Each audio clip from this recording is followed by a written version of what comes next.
this weekend against the Florida Marlins. Do they have anything to play for? Well, they do, because Charlie Manuel wants to have the best record in the National League. And the Phillies begin play today, a game behind the Dodgers and a game ahead of the St. Louis Cardinals. Hi, everybody. I'm Tom McCarthy along with Mark Grace. Pleasure to be with you this afternoon. All right, it is a big game for the Phillies. They have 2 left, and they want to make sure they have home field advantage up until the World Series. Yeah, the Philadelphia Phillies know if they want to repeat as world champions, it would behoove them to play as many games as possible here in Philadelphia, where they were undefeated last year in the postseason. Well, 31 wins for the Phillies since July 1st here at Citizens Bank Park. They're expecting the 71st sellout of the season. So it's the Phillies against the Florida Marlins. We'll also keep an eye on the other games going on this afternoon, including that Cardinals matchup. The lineups are coming up next.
The Phils take the field behind their left-hander Cole Hamels, getting set for the second to last regular season game of the year. Let's take a look at the starting lineup for the Florida Marlins, brought to you by Taco Bell.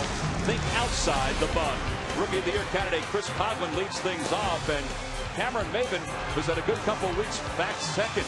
Jorge Cantu's on the verge of 100 RBIs. He's the cleanup batter. Dan Uggla is the second baseman, hitting 5th, followed by Wes Helms, Ronnie Paulino, then Brett Carroll, who's in right field for Jeremy Hermida. Anibal Sanchez, the starting pitcher for the Marlins. And here's Cole Hamels, the left-hander for the Phillies, the 25-year-old who comes into this ball game with a 10-10 record, of 4.25 earned run average, and he's had kind of an up and down 2009. Yeah, he certainly has, and he's a guy that certainly knows how to pitch in big games, and this is now a big game for the Philadelphia Phillies, Tom.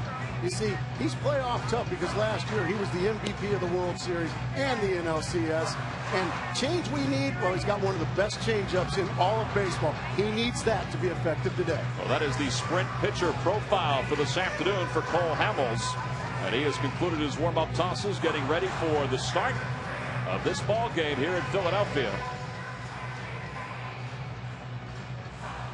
Well, it's time now to reach for the perfect combination of flavor and refreshment. Budweiser, the great American lager.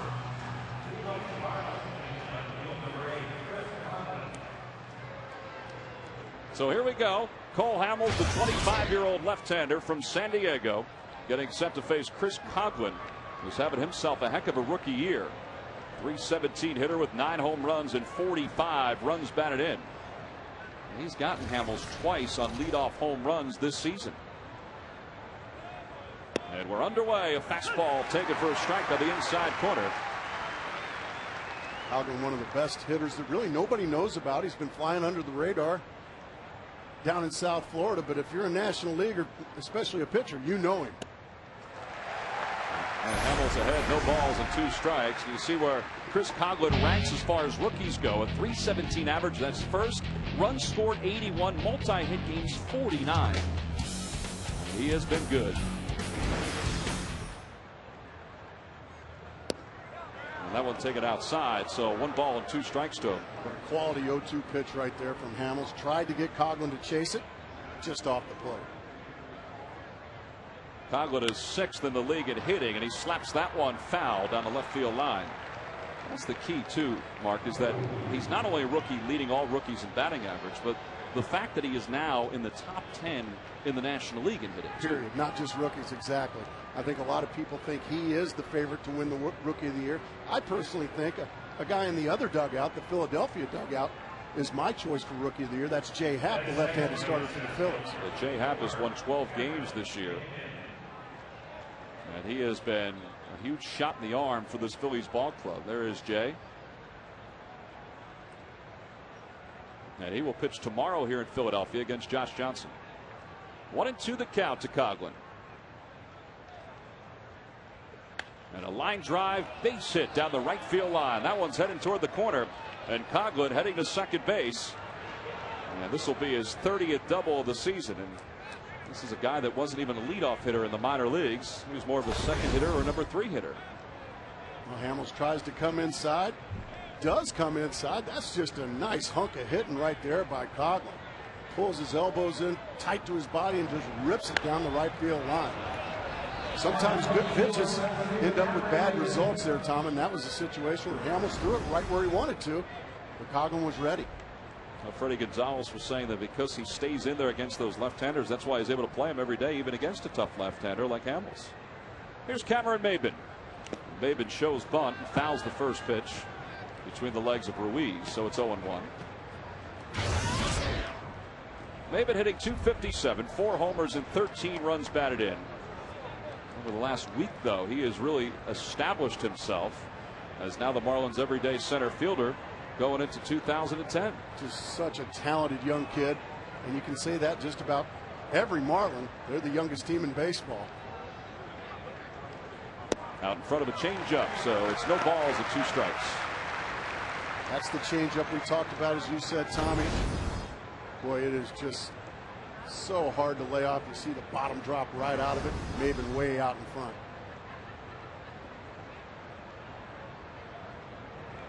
Runner goes from second. Pitch is taken low. The throw to third high, and Coghlan has his 8th stolen base of the year. Well, nothing Ruiz could do there. That one was all on Cole Hamels. He just fell asleep on Coghlan. And you see the jump that Coghlan gets here. That's almost a 6-step jump. No chance for Ruiz. Freddie Gonzalez and Chris Coghlan pedal to the metal here in the first inning. Gonzalez was saying that before the ball game, that he thinks this kid can run a little bit. Cameron Maybin skies one behind second base. Jimmy Rollins calls everybody off, and there's one away. Let's take a look at the Phillies defense behind Cole Hamels, and these are the big boys for Charlie Manuel. Ibanez, Victorino, and Worth in the outfield, and then Feliz as good as they come at third base. Talking with Paul Bacco, the backup catcher for the Phillies, and I said, "You in there today?" He said, "No. He's playing the varsity today." Charlie Manuel wants this one. Charlie Manuel has talked over the last couple of days since his team clinched the National League East title that he doesn't want to settle for anything but the best record in the National League, and he's going to try to play as hard as he can, have the team play as hard as they can, until that's something they can't get to. Here's Hanley Ramirez, the leading hitter in the league, and he's going to give the Marlins a 1-0 lead. He just floats that one down to the left field corner. And Ramirez will be at second with a stand-up double, his 42nd of the year, as Coghlan crosses the plate. Just such an amazing young hitter in Hanley Ramirez. He gets a changeup. This one stays up, though. When you make a mistake to this guy, boy, he just does not miss it. He just pounds it down the left field line, and it's 1-0 Marlins. Well, the Marlins took a 2-0 lead early in last night's ball game against Joe Blanton. You see Ramirez hitting .341. He's going to win the batting title. But that ended a stretch in which he was hitless in his last 11 at-bats. You go 0 for 11, you look up, you're still hitting .341. That must be nice. I remember seeing him several weeks ago. He was hitting .361. As you see Coghlan congratulated in the dugout. And Ramirez is going. Pitch is taken inside. The throw to third, not in time.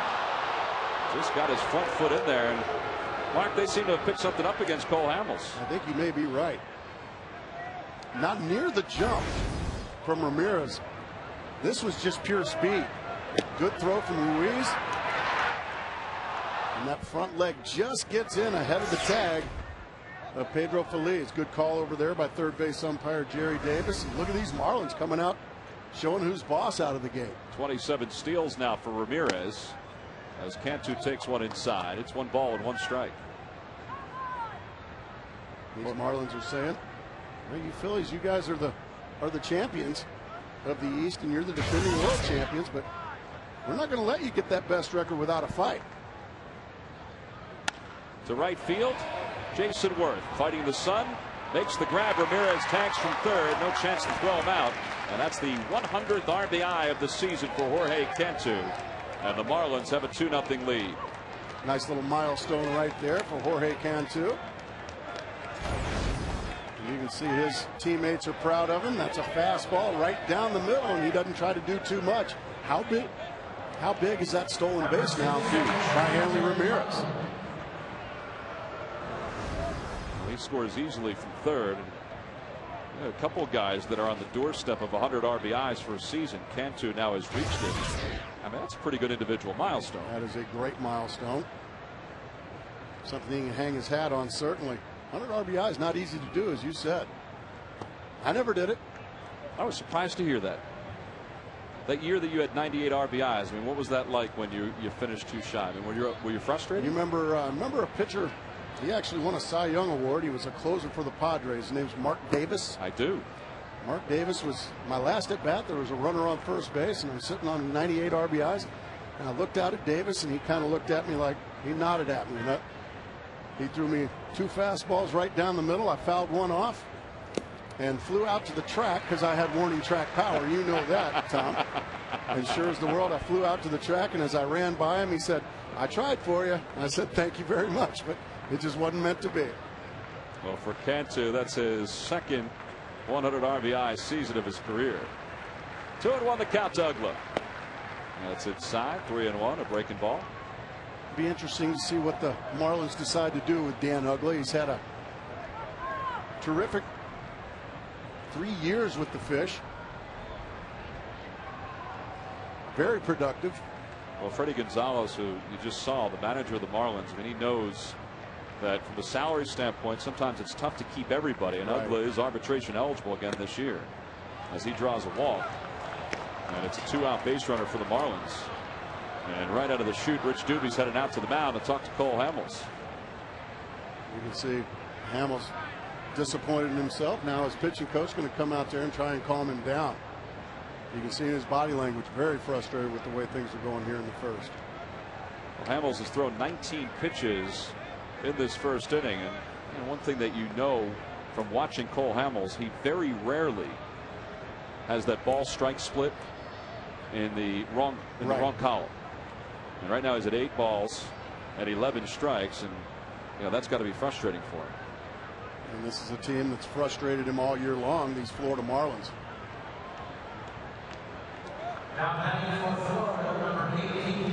So he'll catch his breath. 2 outs with a runner at first base.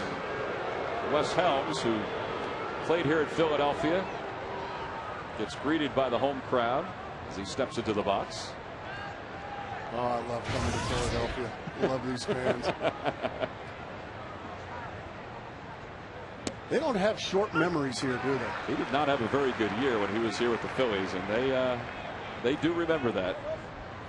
But he's done a nice job with the Marlins the last couple of seasons. Provided some veteran leadership, a guy that can come off the bench and get a big hit or two for you. Back toward the middle, Jimmy Rollins to his left, and the inning is over. Marlins do score 2. They get a couple of base hits, strand 1. They lead it 2-0 as we go to the bottom of the first.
Taco Bell, think outside the bun. Leading it off the shortstop is Jimmy Rollins. He's had a heck of a second half. Followed by Shane Victorino and Chase Utley. The middle of the order, Ryan Howard, Raul Ibanez, and Jason Worth. Pedro Feliz, the third baseman. He's had himself a good year RBI-wise with 82. Carlos Ruiz bats 8th. And batting 9th and pitching is Cole Hamels. And they will face right-hander Anibal Sanchez, who is 3-8 this year with an ERA over 4, but he's pitched better lately for the Marlins. Hey, he hasn't. He's a guy that needs to get out of the gate. He struggles in the first inning. Who's on first? Well, a lot of base runners when Anibal Sanchez pitches in the first inning. Once he gets going, he tightens things up pretty well. And watch out for his breaking ball. Got one of the better breaking balls you'll see. That is our sprint pitcher profile as Jimmy Rollins takes a fastball for a strike. I like to call it a swing and miss curveball. Rollins overall hitting .250 with 21 home runs and 77 RBIs. He really has had a very good second half. His average was down around 200 on the 1st of July. And since the All-Star break, he has 87 hits, which is 4th most in the National League. And he's not going to get one there, and there's one away. Let's take a look at the Marlins defense behind Anibal Sanchez. They've kind of mixed it up in the outfield. Brett Carroll's in right, Maven can fly in center, and Coghlan is at left. Helms makes the start at third base for the Marlins. Cantu goes from third to first, and Ronnie Paulino is behind the plate with the left-hander on the mound. So one away. Here's Shane Victorino. Victorino this year with 180 hits, and he lines one right at Cameron Maven, who does all he can with his 6'5" frame to grab that ball. He needed every ounce of it. That was a rocket off the bat of the flying Hawaiian Shane Victorino. And nearly fooled Maven. Had a lot of backspin on it. Listen to the sound. I got it. Whoa! Okay.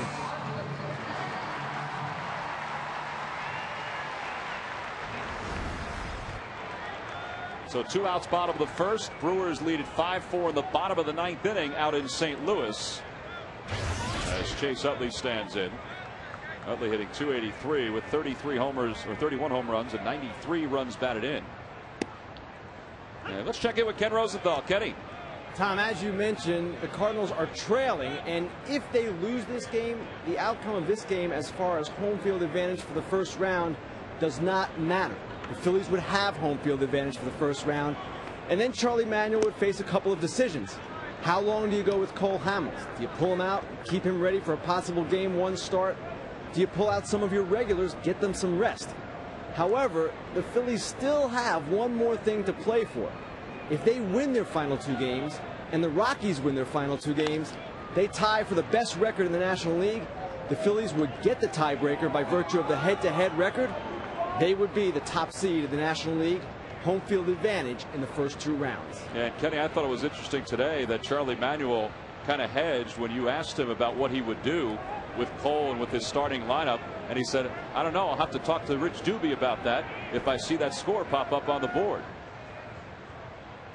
Chase Utley lines 1-on-1 hop to Dan Uggla, and the Phillies are going to go down quietly here in the bottom of the first. 1, 2, 3 go the Phils. We head to the second. Marlins lead it 2-0.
Presented by Budweiser and sponsored by Sprint, the Now Network, by Taco Bell, think outside the bun, and by One A Day Men's, the official multivitamin of MLB, specially formulated for men. 2 in the books here in Philadelphia. Marlins lead at 2-0. And the bottom third of the order up against Cole Hamels, Ronnie Paulino, Brett Carroll, and Anibal Sanchez. Paulino was in spring training this past year with the Phillies, and at the end of spring training, he was traded to the Giants, and then hours later was traded to the Marlins. He's done a good job as the backup down in Florida. A guy that handles pitchers very well,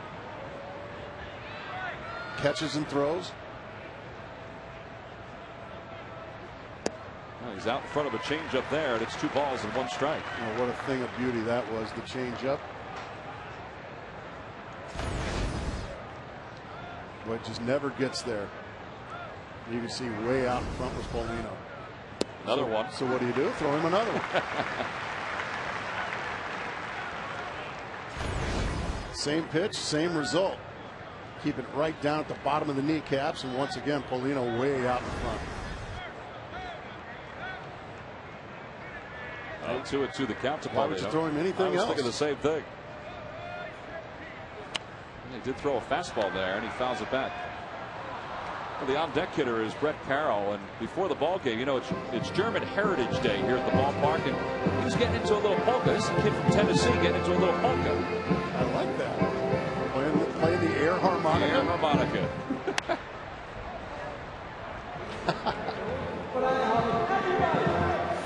Didn't stop there, but he went right through with that first song. I want to see him do the beer barrel polka. Maybe play some spoons. Yeah, play the spoons. Maybe dress up in some suspenders like that. That pitch is up high, so it's 3-2. That's the curveball. That's the third best pitch for Hamels. There's Brett Carroll. Well, you know what's interesting too, Tom? After making him look bad on 2 straight changeups, he hasn't thrown one, and now it's 3-2. He's going to throw one here. And down low, ball 4. That's the second walk issued by Hamels. He's only walked 43 now in 191 2/3 innings. Well, Kenny, we've been talking so much about home field advantage, how important it is, and I know you have a little bit more on that and how important it is for all these National League teams to get it. Right, Tom. First off, the Cardinals have lost, so the Phillies will have home field advantage through the first round at the very least. Now, this is a very good home team. Not at the start of this season necessarily. They were only 13-22 at Citizens Bank Park through June. But since then, they're 31-13. That's the second best home record in the majors in that time. Yeah, the Yankees have the highest record, the best record in the majors since that span, and they've really enjoyed playing at Yankee Stadium. And you know, it was odd, Mark, that the Phillies were kind of confused about why they were struggling so much here at home. They were doing so well on the road. In fact, they finished with the franchise record for wins on the road. They tied the franchise record for wins on the road, but they just couldn't get it going here at home early on. And that makes no sense because this is a very power-laden lineup, and this ballpark can play very small. Center field is more than legit, but down the lines it's pretty small, so you would think a team would just thrive here, and they have in the second half, but it was really a struggle for these Phillies early on. Sacrifice bunt attempt by Sanchez. Ryan Howard throws him out. Up to second goes Paulino. You know, Charlie Manuel, Ken, has talked a lot early on this season about getting his team to relax a little bit more here at home, and he certainly did an awful lot to help that cause as the season moved on. Well, he always does, and that is one of his strengths as managers, his ability to connect with his players and get them playing the best that they can. And Tom, one other thing about the home record. Remember last postseason, and Mark mentioned this in the open, the Phillies were 7-0 in the playoffs. Combined in those 3 rounds, it was a huge advantage for them. But keep in mind one other thing as well, guys. This team is 48-33 on the road. That's the best road record in the major leagues. Yeah, they've scored a lot of runs on the road, but they've also pitched very well on the road. And you know, one thing that I think all of us noticed last year in the postseason here in Philadelphia is that this ballpark, with all of its personality and all of its sound, kind of got into the heads of the opposition, particularly the pitchers. I think you're exactly right. And we've seen it happen. We saw it happen at Old Veterans Stadium. The fans and the sound get into opponents' heads. And also, I think what got into the Tampa Bay Rays' heads was playing in the sleet. Yeah, that could do it coming up to the Northeast after playing the whole regular season in a dome. 0-2 the count to Coghlan, who doubled and scored his first time up. That was a 2-run first inning. Well, the Phillies fans are passionate, and they have enjoyed the second 3-year run of divisional crowns in franchise history. The first one came in the 70s. Well, they do themselves proud on a daily basis here in Philadelphia. As you said, passionate fans, loyal. Just a sports town, period, Philadelphia.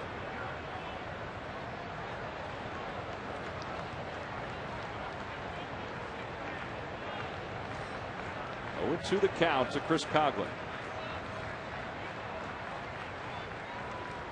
And he reaches out and he pokes a breaking ball into the gap in left center field.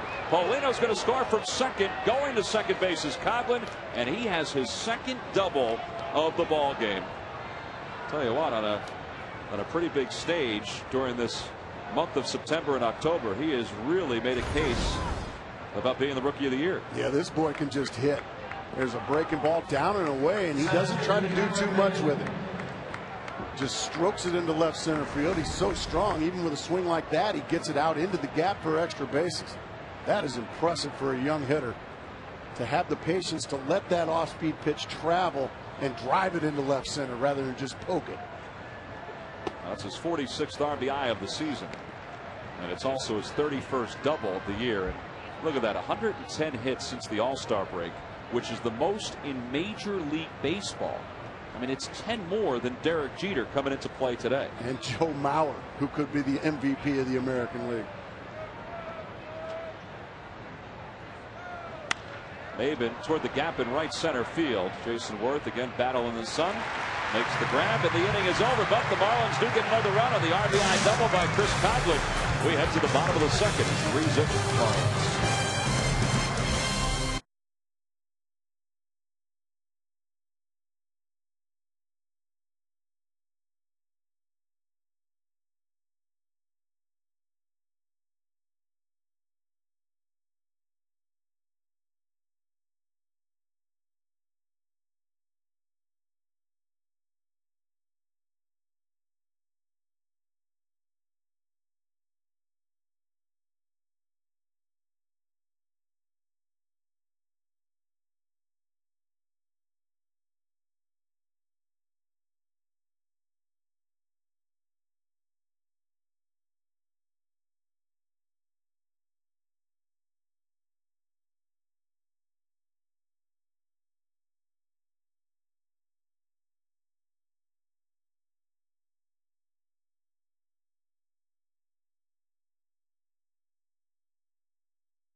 Perfect combination of flavor and refreshment. Budweiser, the great American lager. Last of the second, Phillies trail at 3-0. Ryan Howard leads things off. What a year Ryan Howard has had with the power numbers. 44 home runs, 140 runs batted in. Again. That's the amazing thing, is that word again. Back-to-back years of it. Back-to-back years of 40 home runs or more and 140 RBIs. And you figure he'll probably have more before the end of tomorrow. Babe Ruth did it 6 consecutive years. That's the record. Hits that one hard, but foul. And it's 2-1. And watch how long this home run last night here at Citizens Bank Park.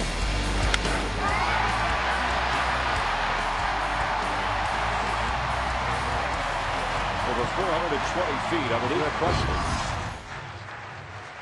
2-1 the count to him. And he hits that foul. I asked him today about, being compared to Babe Ruth in certain categories, and obviously he's still a ways away from Babe's overall home run numbers. But you see what he's done since 2006, 197 home runs, and he said, I would love to one day talk to Babe about that.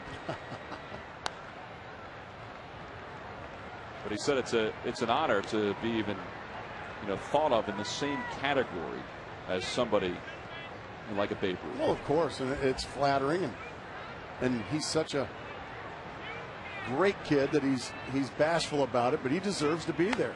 It's that one in the air, a mile high. That's going to be long gone. the sign in right field.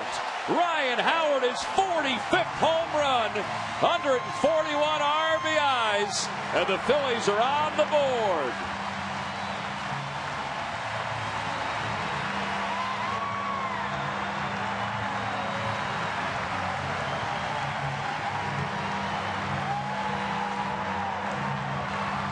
Towering, majestic long ball off the bat of the Bambino. Breaking ball stays on the inside corner. Way out of here to right field. That is the 222nd home run for the Phillies as a team. Watch your Bud Light sign. Bang. That's a pretty good power right there.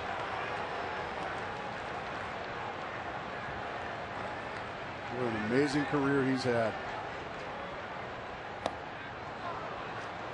Early Ibanez swings and misses at that one, so the count is 2-1. Ryan now has 59 RBIs in his last 49 games. He can carry a ball club. Boy, can he ever. A lot more MVP votes coming his way again this year.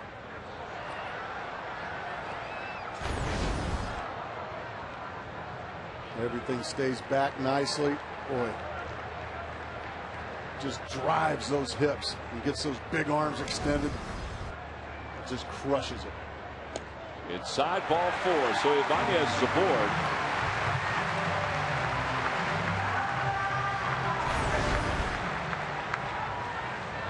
Raul Ibanez in the background. Oh my goodness. As is all the fans in the background. Oh my goodness. You didn't even have to follow the track of that ball. You could have just looked at Raul's reaction the entire time. Well, nobody out, a runner on first, and that'll bring Jason Worth to the plate. What a year Jason Worth has had. 35 home runs, 97 runs batted in, and he takes a hook a little high, and it's 1-0.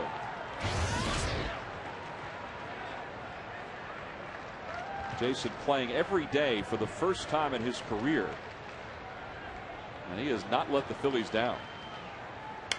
It's that one in the air down the right field line. Brett Carroll a long way, and it's back a row.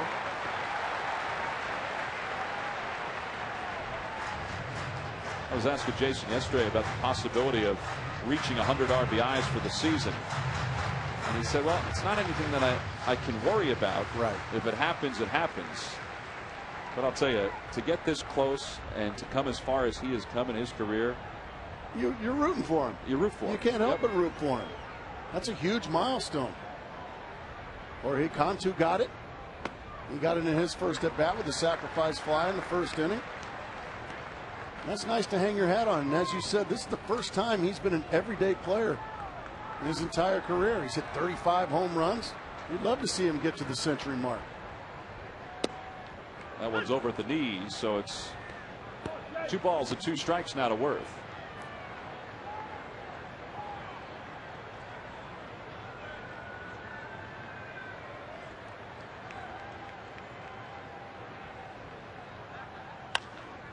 Chopper left side. Helms has got it. Short way to second. That's all they'll get. And there's one away. So 5-4 on the putout. People are still buzzing about this long home run by Ryan Howard in this inning. Boy, it just had some hang time. Ryan knows it. When he hits one on the barrel, there's usually no doubt about it. But look at all the home runs this year from the Phillies. Goodness. I mentioned that they have 222 as a team and 4 players with 30 or more home runs. They're also only the second team in the majors this year to have 4 players to score 100 runs or more. As Pedro Feliz takes a pitch down and away. Pedro this year a .268 batter, 12 homers and 82 runs batted in. Working on his 7th straight multi-double-digit home run season.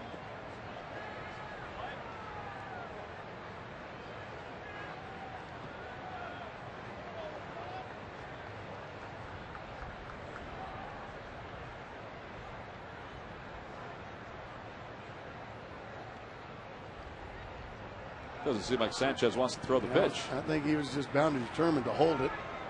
Worth runs very well.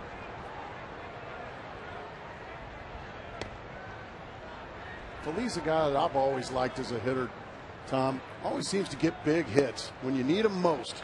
He seems to come through. Well, he had that big hit last year in the World Series against Chad Bradford of the Rays that gave the Phillies the run they needed to win that game 5. Well, he did it in San Francisco. He's doing it here. And a solid third baseman defensively.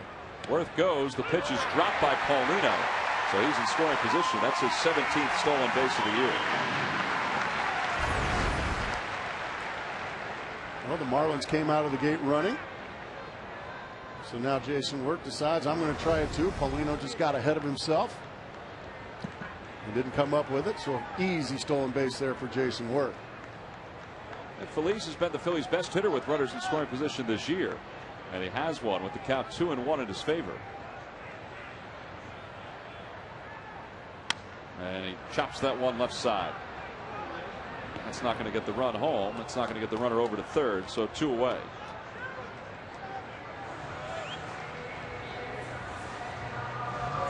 So Feliz is retired. 2 outs here in the bottom of the second. And Anibal Sanchez will now face Carlos Ruiz. Sanchez was originally signed by the Boston Red Sox as a free agent back in 2001. And at one time, he was the 5th best prospect in the Red Sox organization. Worth goes. Pitch is taken for a strike. No throw.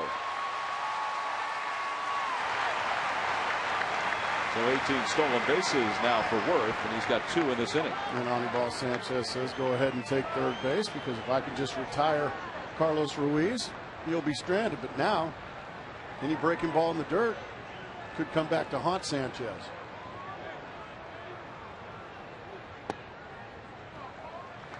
One and one the count to Ruiz. Sanchez, Mark, was the 5th prospect back in 2004 at the Red Sox. How about this list? Hanley Ramirez was 1. Brandon Moss, who's now at the Pirates, was 2. Papelbon was 3. Lester was 4th. And then Anibal Sanchez was 5th.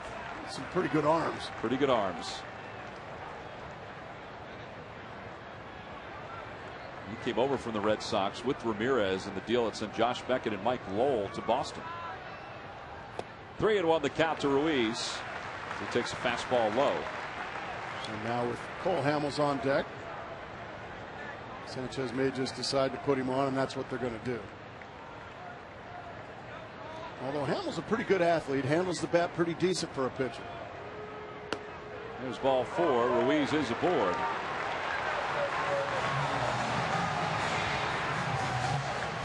Second walk of the inning issued by Sanchez.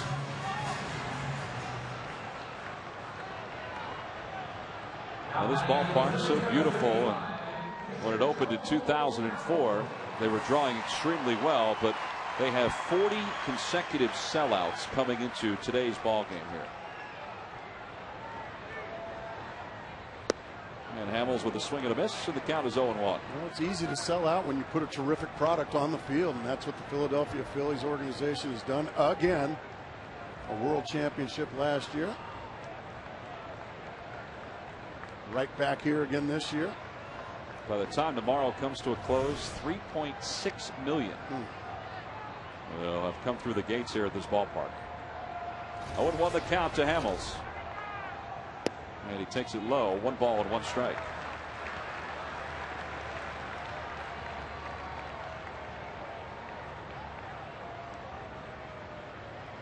And young and old.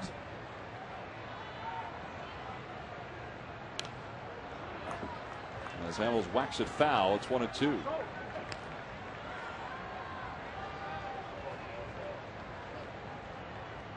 Ryan Howard has put the Phillies on the board with his 45th home run of the year.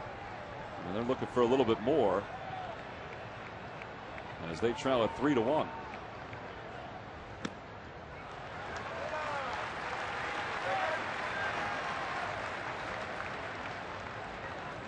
Freddie Gonzalez has watched as Anibal Sanchez coming back from arm problems. Sometimes he loses composure a little bit out on the mound, and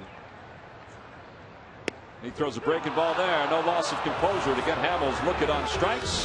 and the inning is over. But Ryan Howard's home run has put the Phillies on the board. It was a long one, number 45 on the year. We'll be back to Philadelphia right after these messages from your local Fox station.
Presented by Budweiser. Budweiser, the great American lager.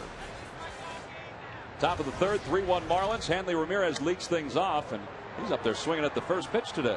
Well, why wouldn't he? He got a first pitch fastball right in the middle. He took a mighty rip at it and fouled it straight back.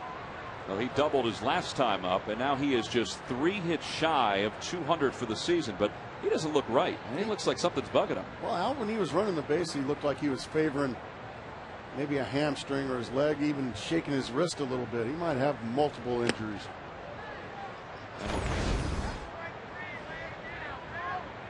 Let's take a look at that flawless swing from Ramirez, and then all of a sudden he just kind of favors something a little bit, like something in his legs bothering him. He took the last couple of days off, and they hope that that would rejuvenate him for this rest of this weekend. He lines one right at Chase Utley for the first out here in the third. Well, speaking of Hanley Ramirez, Jim Presley, the hitting coach of the Marlins, joined us in between innings. We asked him what it's like to have Hanley in the middle of this lineup. Yep. Well, you know, he's always hit first for us the past couple of years, but now he's hitting third, and he's a tremendous hitter. This guy's hitting .342. He's probably going to win that title there in the next day or two, and we're just glad to have him. He drives the balls in gaps and hits home runs for us, and he's been really good with runners in scoring position, so we're lucky to have him. You've also got a Rookie of the Year candidate in Chris Coughlin. You've got to be proud of what he's done as a youngster. Yeah, he's really turned it on here after the break. I think he's got 110, 11 hits, and just swinging the bat really well. Now he's probably hitting about, 317, 318. So he's been a great addition for us, playing a great outfield. He's never played outfield before he got here, and he's played left field flawlessly. Jim, we appreciate it. And take all the credit for those two, will you? No, they do it on the field. I just try to help them. Good luck. All right. So Jim Presley, our guest here, and Jim has been in charge of this offense that's hit .268 as a team. It's pretty good. As Jorge Cantu swings and misses at that changeup, and it's 1-2. Well, you throw the changeup right after you do this with the first pitch. Whoa, right behind Jorge Cantu. Maybe he wasn't so happy he got that 100th RBI off of him. Another changeup swung on and missed, and Cantu is down for the second out. And after the pitch behind him, All of a sudden, now you throw a couple of wonderful change-ups, you're going to get that result way out in front. That's the first strikeout for Hamels. And 2 outs here in the third. That changeup that Hamels throws, he learned when he was in high school. He grips it the same way that he gripped it in high school. And his pitching coach in high school, a guy by the name of Mark Furtak, is the one who taught him that changeup, and he has perfected it. That's what, and he can also spot it, Tom. That's right. That's the amazing thing. He can throw it to the outside corner. He can throw it to the inside corner. And you know you've got a great changeup when you throw it to left-handers, and he will. Dan Uggla lines one foul, so he's in the hole. No balls and 2 strikes. Talking to Mark Furtak about that changeup, he said, you know, Cole learned it, and he wanted him to throw it even though he struggled with it his first year because they had a really good catcher, and the ball would always be in the dirt. He said, don't worry about it. The catcher will block it for you. That's nice to have, isn't it? And a call, strike 3, a fastball right at the knees. Hamels with back-to-back strikeouts. It's a 1-2-3 top of the third. 2.5 in the books. Phillies trail at 3-1.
Due up for the Phillies against right-hander Anibal Sanchez, who worked a 1-2-3 first and then allowed a run in the second on a home run by Ryan Howard.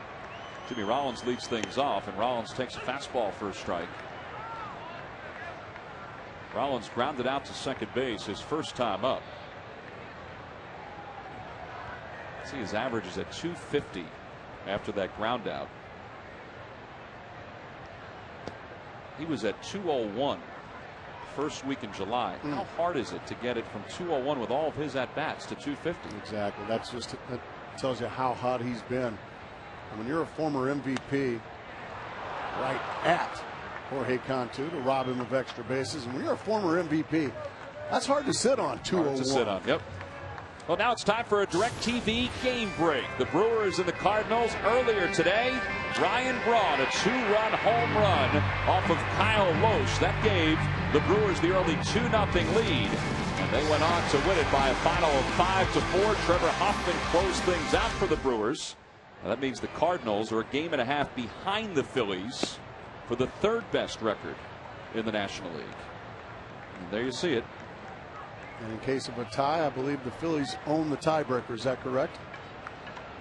Phillies hold the tiebreaker over the Cardinals. The Dodgers hold it over the Phillies. Okay. There's a high strike to Victorino. And it's 1-1. Not happy at all with that call from home plate umpire C.B. Buckman. He'll take a walk. Count to 10. Hop back in the box.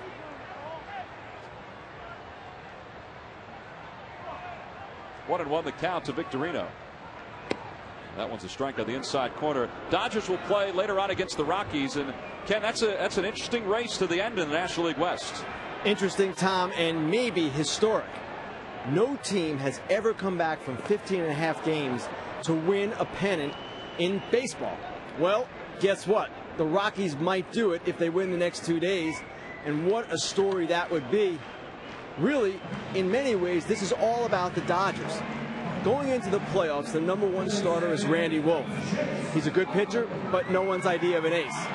The #2 starter likely will be Clayton Kershaw. He goes tonight. It's his 3rd appearance since coming off the DL, or actually missing time, with a dislocated non-throwing shoulder. And then the guy they thought would be the #3, Hiroki Kuroda, he's out for the first round with a bulging disc in his neck. So they've got these major issues in the rotation, and they have a major question surrounding Manny Ramirez as well. Manny struck out 4 times last night with runners on base, 4 for 31 slump, .216 batting average since September 1st, guys. Well, and the other thing too, Kenny, is that the Dodger fans really got on him last night with the 4th strikeout. I mean, he was being booed from the time he walked out of the box until the time he arrived in that dugout. I mean, it just seems like they're overpowering with fastballs. So Manny Wood could be going on strike here, huh? It could be. Chase Utley is the batter. The count 1 ball and 1 strike to him. And he pops it foul behind home plate. If you asked the Dodgers at the All-Star break if they thought Vicente Padilla and John Garland would be in their rotation in the postseason, they would say they don't even play for us. Yeah, whatever happened to Chad Billingsley? Chad Billingsley. He was their ace coming into the season, and he struggled mightily. He had a very good first half. Chase sends one in the air to left field. Fairly deep but playable. Coughlin is back toward the track, and the inning is over. 1, 2, 3 go the Phillies. 3 in the books here at Philadelphia.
Bank of America. Show the world it's not like, it's love. Get MLB banking only from Bank of America. By Zantac. Heartburn? Attack it. Zantac.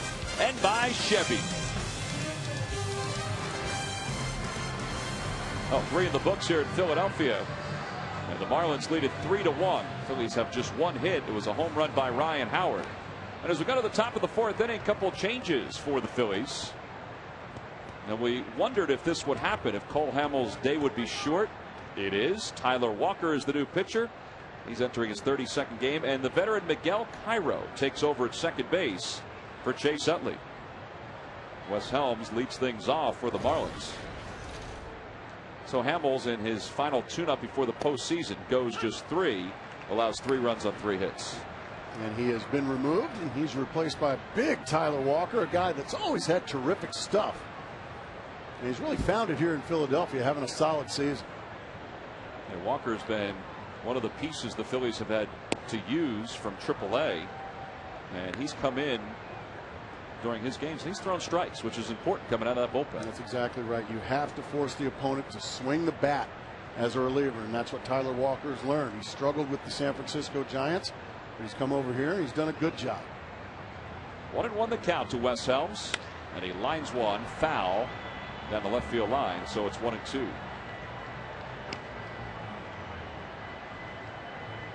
Well, as Ken Rosenthal told us before, that Cardinals game would play heavy in the way Charlie Manuel was going to manage this ball game against the Marlins, and he was true to his word. Yeah, he was. It didn't take long for that 5-4 score to show up before, oh, let's go ahead and remove Cole Hamels and give Chase Utley a blow as well.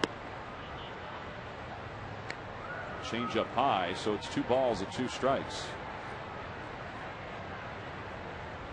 This Phillies bullpen last year went through 15 changes. It might go through some more in the postseason, figuring Pedro Martinez is still out there and wondering what his role will be. This year they've had 17 changes and 17 different players, but it's more because of injuries than just guys getting some work. And Rich Doobie, the Phillies pitching coach, joined us in between innings. We talked to him about taking Cole Hamels out of this ball game after 3 and what the decision was behind that. St. Louis lost. We've got the home field advantage against a wild card team right now, and if St. Louis would have won their series, we'd have the home field advantage against them. So we're just trying to give Cole a little bit extra rest right now. He's close to his 200 innings, and just to back him down a little bit. Let's talk about your bullpen for a second, Rich. With the loss now of J.C. Romero, where do you see that replacement going once the postseason comes? We'll find out the next couple days. We've got Scotty Air down there. He pitched last night. He'll probably pitch again tomorrow. Young kids with Escalona and Bastardo, who we just called up, and always a possibility of J-Hap. So we'll sort that stuff out and see what direction we're going to go in. Rich, does it help that you've gone through this the last 2 years when it's coming to these decisions? Oh, I think so. Experience is always a great thing, but this probably matches 2 years ago when we went through 29 pitches and had to piece it together. But I think we'll have more success than we had 2 years ago, hopefully. All right, Rich, thanks. All right, thanks, guys. Good luck. Thanks. 29 pitchers. There's Scott Air, who Rich Doobie was talking about. He has a floating body in his left arm that is going to have to be surgically removed after this season. But they think that he can go in back-to-back ball games in the postseason, and that's important for a left-hander. Well, while he's at it, he can come on up here and take care of us, don't you think? Come on, Scotty. As Scott sat down, you also saw the Bastardo that Rich Doobie was talking about, Antonio Bastardo, hard-throwing left-hander who the Phillies just recalled today from the minor leagues. He was a starter earlier this season, and they might use him as a left-handed piece to the puzzle. Yeah, that was a big blow, J.C. Romero, after the great things he did last year. Just never really got it going this year. Now out for the postseason. Good play by Ruiz, and he couldn't get out of the way of Carroll, and that allows Helms to get to second base. It was a good play to keep it around the plate, but it rolled in front of Brett Carroll, and Carroll had every right to that area. Yeah, Carroll does not have to get out of the way of Ruiz. You see the bounce breaking ball. Good job. You can see Carroll did absolutely nothing intentional there. So that's the right call, not calling interference.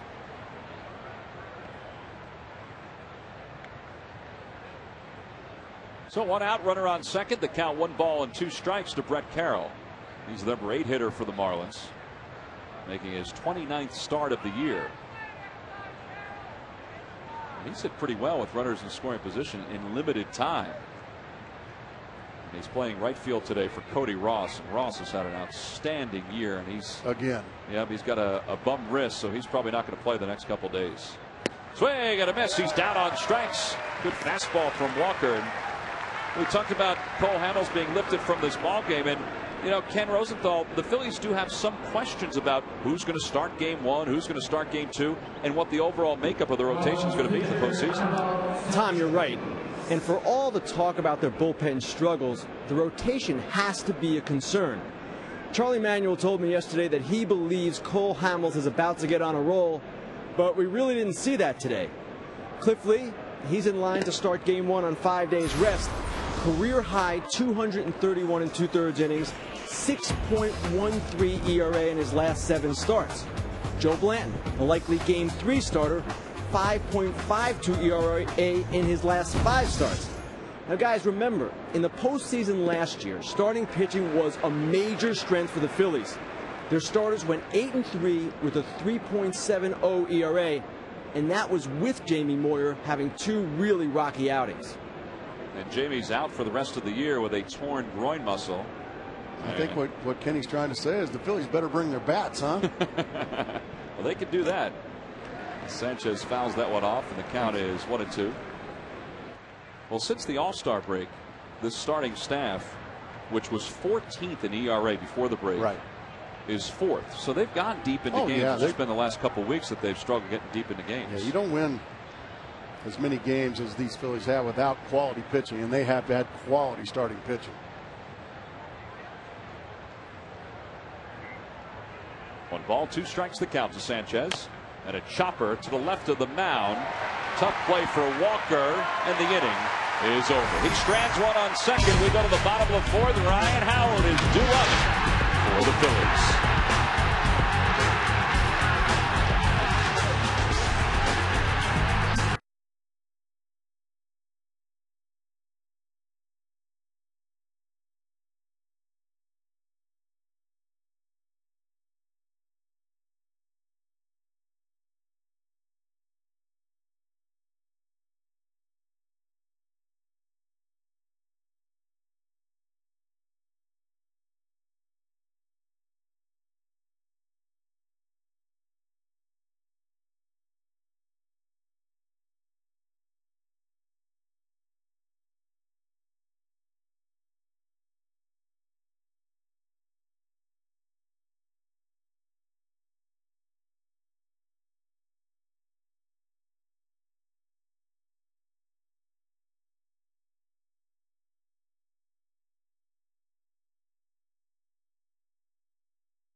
Here in Philadelphia, and the new shortstop for the Marlins is Emilio Bonifacio. He had said that Hanley Ramirez didn't look all that right on a couple of his swings, so Bonifacio comes in to play shortstop. The fastest man in the majors, Emilio Bonifacio. That grand slam, that inside the park home run he hit earlier this year. I mean, he was lightning around the base paths. I think the rest of us would have had to stop at second. So Bonifacio takes over. He'll bat third for the Marlins. And Ryan Howard will lead things off. Howard hit the big home run for the Phillies in his first at bat. Put them on the board. And Ryan Howard certainly makes you change things defensively. And 3 infielders on the right side. Did you ever have any kind of a shift? I mean, No. you hit tall field, so I can't imagine that you would. But as a hitter, this has got to be just the outfielders played very shallow. That was about the only shift I had. 1 ball, no strikes the count. Look where Ugla is in shallow right field, and that ball is hit right at him. As if on cue. That's why you do it. Well, now for the Bank America Fan Cam. I want to show the world it's not like, it's love. Get MLB banking only from Bank of America. I mentioned the Phillies fans. They have been coming through the gates here at Citizens Bank Park in droves. Today is the 41st straight sellout, the 72nd overall. And as we mentioned, by the time tomorrow comes to a close, 3.6 million, which is a record number for this ballpark. And that was the Phillies celebrating the other night, paying tribute to the late great Harry Callis, who has a billboard commemorating his life out in left center field. And look at those numbers. Well, once again, the Philly fans should be proud of themselves. Oh, Ibanez walked his first time up. And there's that billboard we were talking about. The players went out after celebrating and wanted to make Harry Callis part of the celebration. And we miss him every day. Every day. The man could make a big call. Oh, man, he had no peer when it came to that. I was blessed to have him call a few of my games over the years. And I got to know him very well, and I'm better because of it. They have a restaurant out in left field that is called Harry the K's in Harry Callis' honor. And his jacket hangs in the dugout with his white shoes below that jacket. And it's not only here at home, but that jacket and those shoes go everywhere the Phillies go. They travel.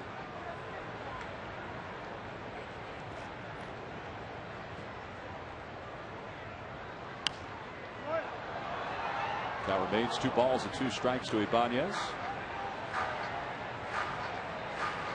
Every team that wins a world championship tinkers with their roster from one season to the next. And Raul Ibanez was a heck of a tinker for the Phillies. Had a monster first half. Pat Burrell was let go. In came Ibanez. He skies one to shallow left. Coghlan coming in, and he makes the grab, 2 away.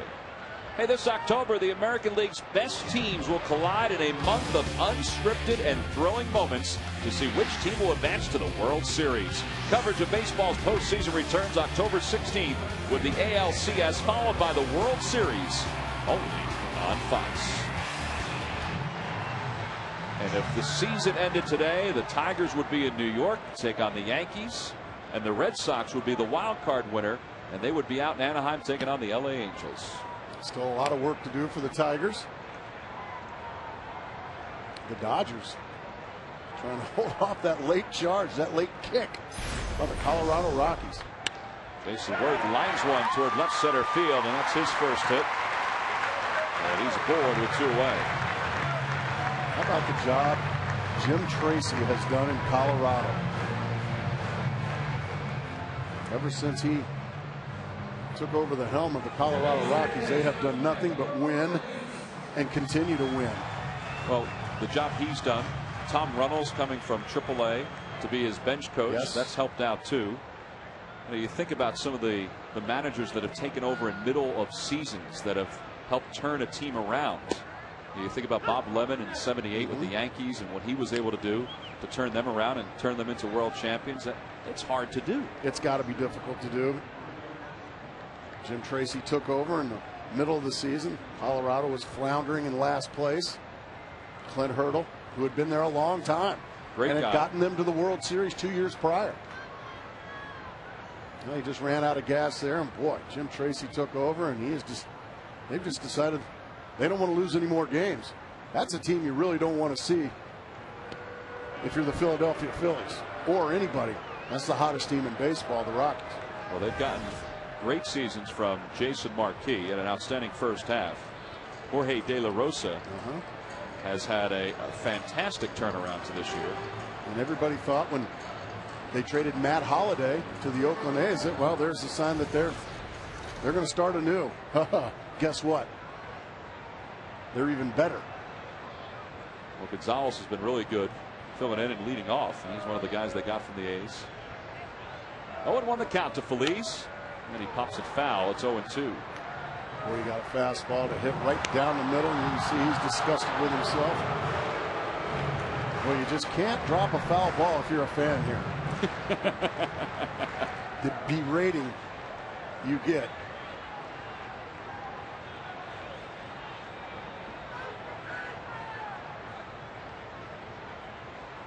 Worth goes.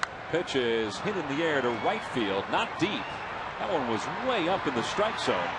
And Brett Carroll makes the grab. Phillies strand one here in the fourth. We've completed 4. We go to the 5th. Marlins lead it 3-1.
Young lady, we assume she said yes because everybody's all smiles. We go to the top of the 5th inning. We lead the league in love. Chris Coughlin leads it off. He has 2 doubles today, and he takes a breaking ball from Tyler Walker for a strike, and it's 0-1. Coughlin, since the All-Star break, has hit nearly .370. He has 110 hits, which ties Dick Allen for the most hits since the All-Star game by a rookie. Allen did that in 1964. Chris Coughlin's had a great rookie year, Kenny Rosenthal, and he is starting to turn heads, and it might be at the right time. Tom, absolutely. To me, this race is not even close. Jay Happ, Tommy Hanson, Andrew McCutchen, Casey McGee, these guys have all had fine rookie seasons. What Coughlin is doing is historic. 94 hits in August and September combined. First National League player to have that many in a 2-month span since 1978. And check this one out. 110 hits as of now since the All-Star break. In the past 45 years, only 4 National League players have had more hits since the break. That is pretty impressive stuff. And when you look at him, his numbers don't just stand out among rookies. They stand out among all the hitters in the National League. And Freddie Gonzalez, when I asked him today whether he thought in spring training that Coghlan could help the Florida Marlins, he said that he thought he could help at the time offensively, but they didn't know where to play him. So before they called him up, he was playing second base. They gave him 1 game in AAA in the outfield, and then they called him up. Okay, we need you. Yeah. Come on. Here's Cameron Maben, and he takes a pitch inside, so it's 2 balls and 1 strike. Talking to Nick Johnson there, who's another good hitter. And Freddie said he brought him up. He started him in Colorado at second base because he wanted him to feel comfortable.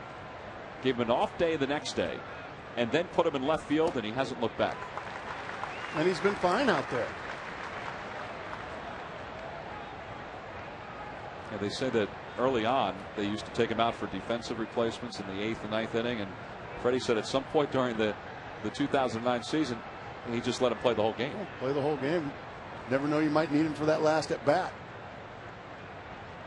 2-2 is chopped towards second. Cairo comes on, and 2 away. Well, let's take a look at the in-game box score for the Florida Marlins, brought to you by Hyundai. Introducing the all-new 306 horsepower real wheel drive Hyundai Genesis Coupe. You see Coghlan with 2 doubles, an RBI, and a run scored. Hanley Ramirez, who's out of the game, has a double and an RBI, but beyond that, Phillies pitching has done a good job against the Marlins offense. Yeah, Tyler Walker's done a good job of coming in and restoring order.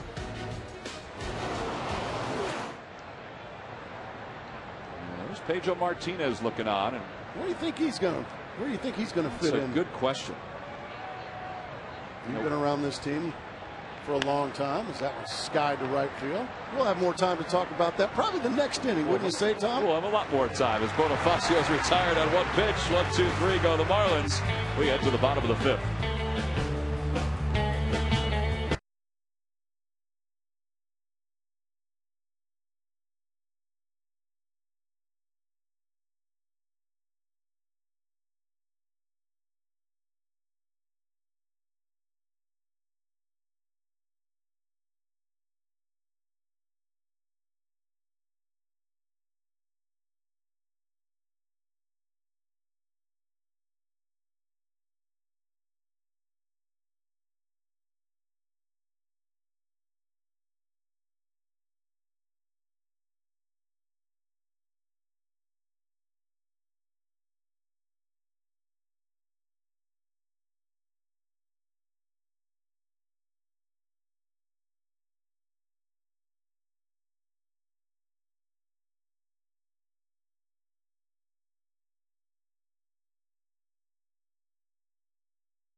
Budweiser, reach for the perfect combination of flavor and refreshment.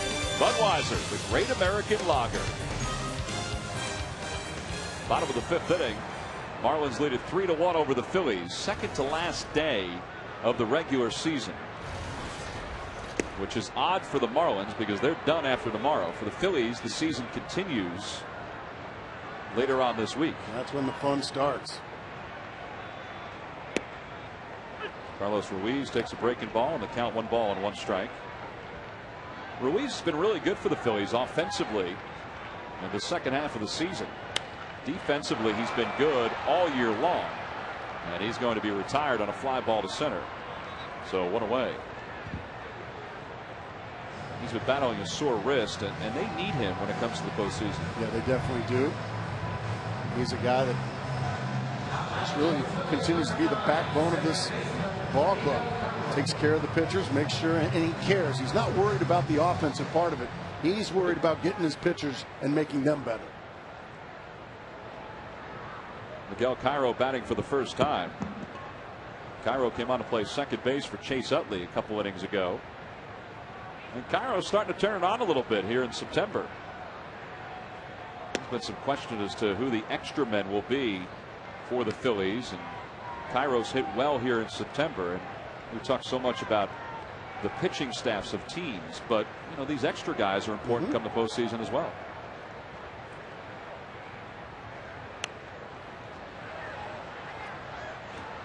Cairo's got a lot of experience in the postseason. A guy that Charlie Manuel can play anywhere in the infield. Third, short, second, he didn't even play first. Plus, he's got postseason experience too, which is a good thing. Exactly. Takes a fastball high, 2 balls and 1 strike. There's Brett Myers taking a drink in the Phillies bullpen. Looks like he's going to be next.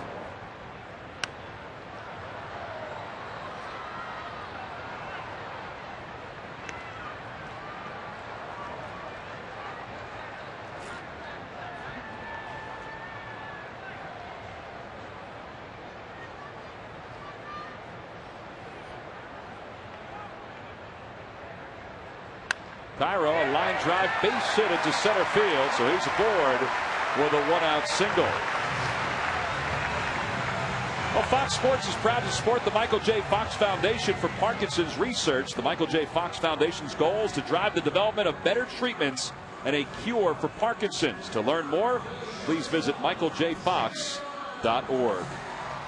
Well, it's turned out to be a gorgeous day here in Philadelphia, and you do have that sense of October in the air. Yeah, you do. Even though it's a warm day, these fans are ready for the postseason. As that one ripped right back up the box by Jimmy Rollins. And these fans are starting to sense it. They're starting to, they want to defend their title. Well, you know, the Phillies clinched in game number 158 this year. So they obviously have 4 games to get ready for the postseason. You want to rest guys, but you also want to make sure guys stay sharp. That's exactly right. And it's a fine line, and it's tough to do. Charlie Manuel did a great job last year doing it.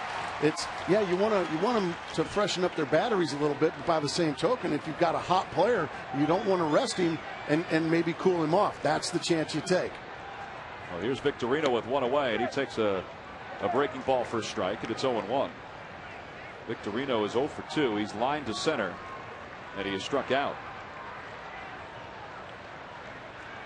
Phillies with 2 runners on for the first time since the 2nd inning. Well, Sanchez has been throwing a beautiful ball game. He made 1 bad pitch, and that was to Ryan Howard, who hit it a long ways for a solo homer, but really he's been in complete command other than that 1 pitch.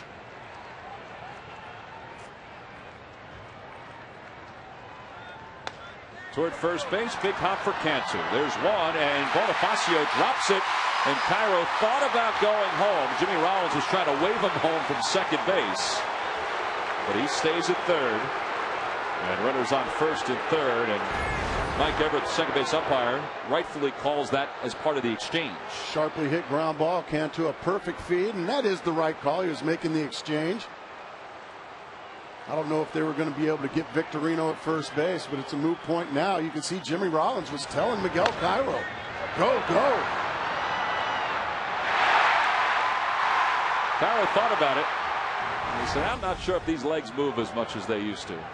Maybe 5 or 6 years ago, but Andy Tracy going to get an opportunity now. Andy Tracy, see what he's done as a pinch hitter in the last 7 games for the Phillies. He's a guy that had a good year down at AAA. And he is a veteran who's had more than his share of cups of coffee in the majors. And he's batting here for Tyler Walker. Tyler Walker did a terrific job in his 2 innings. A couple of zeros on the board. Keep his boys in the game. And Now an opportunity here with 2 outs for Tracy. And Tracy lines one toward right field. Backing up is Carroll, and he makes the grab, and the inning is over. Pretty good swing by Andy Tracy, but Sanchez strands 2. We've played 5. When we come back, Brett Myers will be in the ballgame.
DirecTV. Follow your favorite team no matter where you live with NFL Sunday Ticket on DirecTV. By KFC. Join Grilled Nation.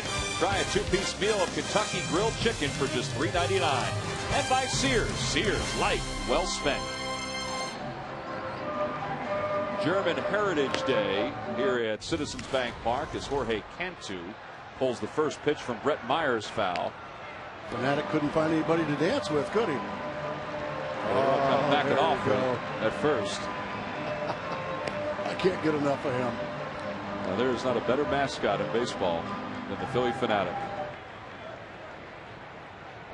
Cantu lines one down the left field line, and that's a fair ball heading to the corner. And Jorge Cantu is going to pull it to second with his 42nd double of the year.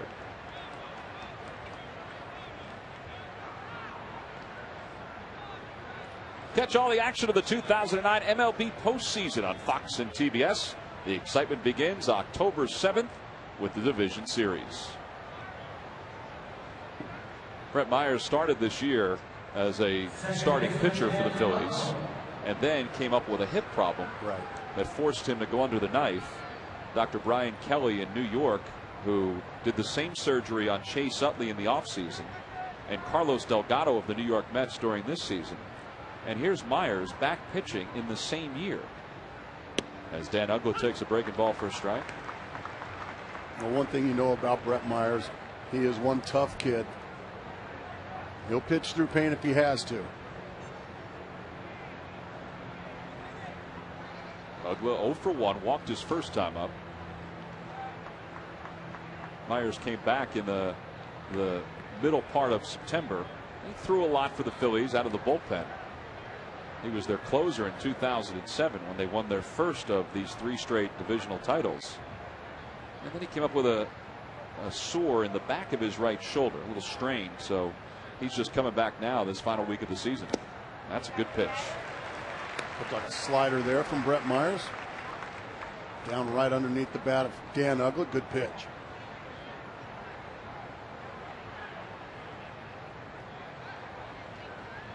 Runner on second, nobody out here in the top of the 6th inning. It's a 3-1 Marlins lead. And that's foul, so The count remains 1-2. Nice grab down there by that chap. Yeah, he gave into the pressure, didn't he? He's telling her, don't throw it back on the field. Don't throw it back on the field, yeah. Oh, man.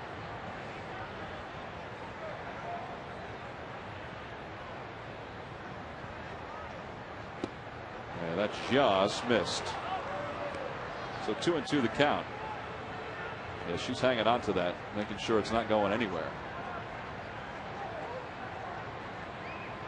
What a beauty.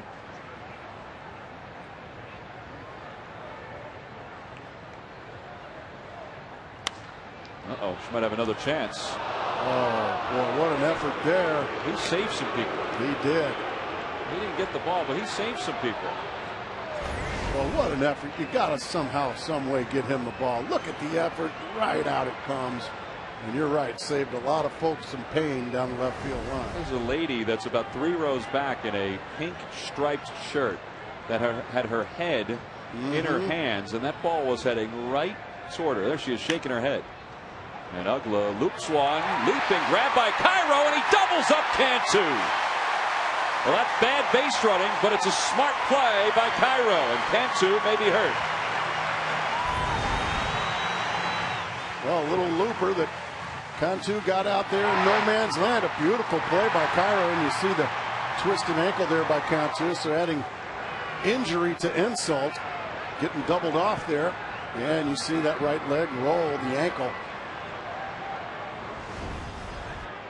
And he's being helped off the field now by Bo Porter.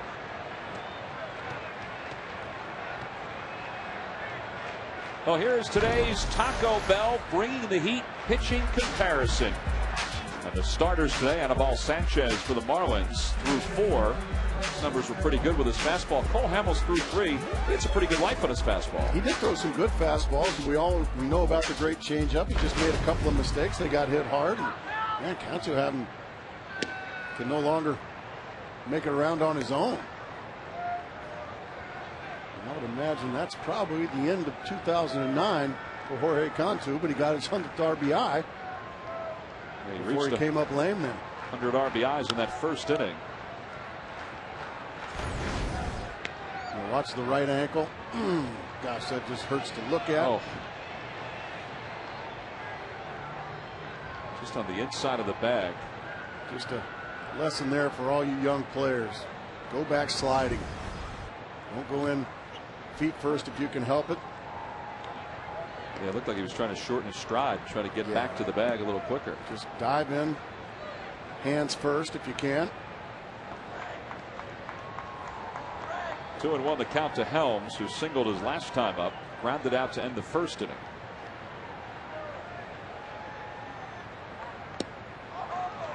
And Myers nearly got him fishing for that breaking ball.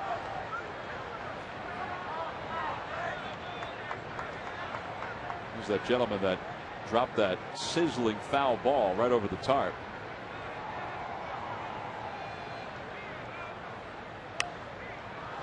And that one straight back up above our heads.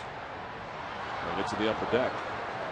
Meanwhile, that gentleman, he was able to hang on to the ball that went his way. And she's showing it off to everybody. Here, look at the ball Dad got. But make sure you don't take it or throw it back on the field, sir.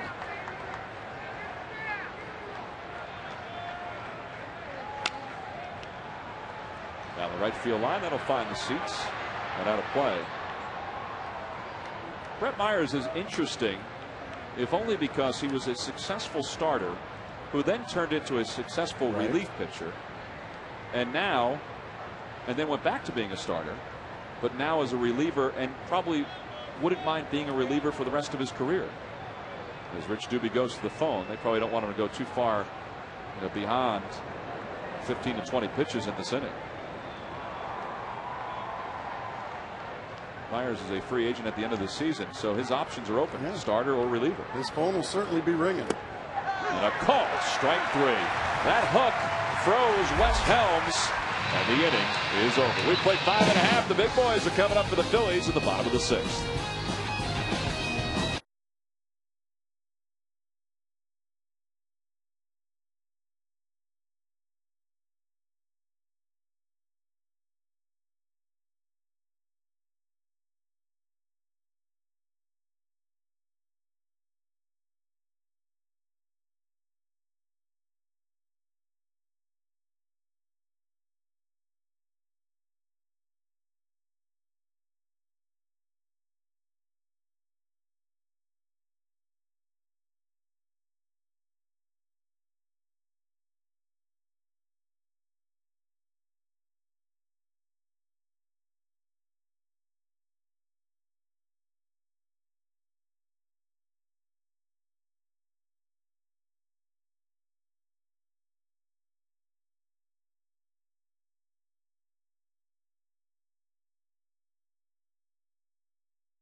nice. Ronnie Polino, the catcher. Oh my gosh, I can't look.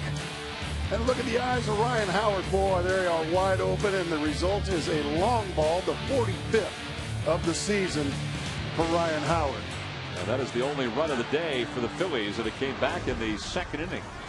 And just like that on cue, Ryan Howard leads it off. I love Ronnie Polino. He knew it was a hanging slider. Oh no! Boom.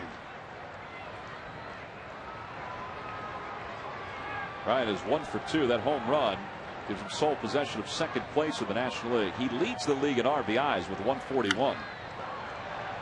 And he chops that one to the right side. Wes Helms, the third baseman, playing on the right side, retires him for the first out.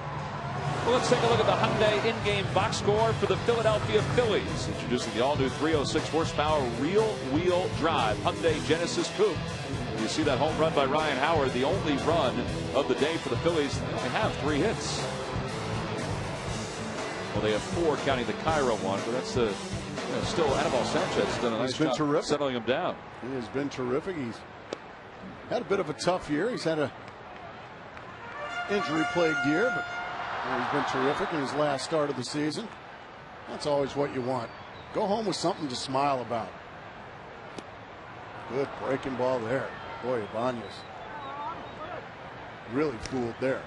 No, it's no balls and 2 strikes. Sanchez on the 22nd of September struck out 7 over 8 innings against the Phillies. Won that ball game 3-0. He allowed just 2 hits.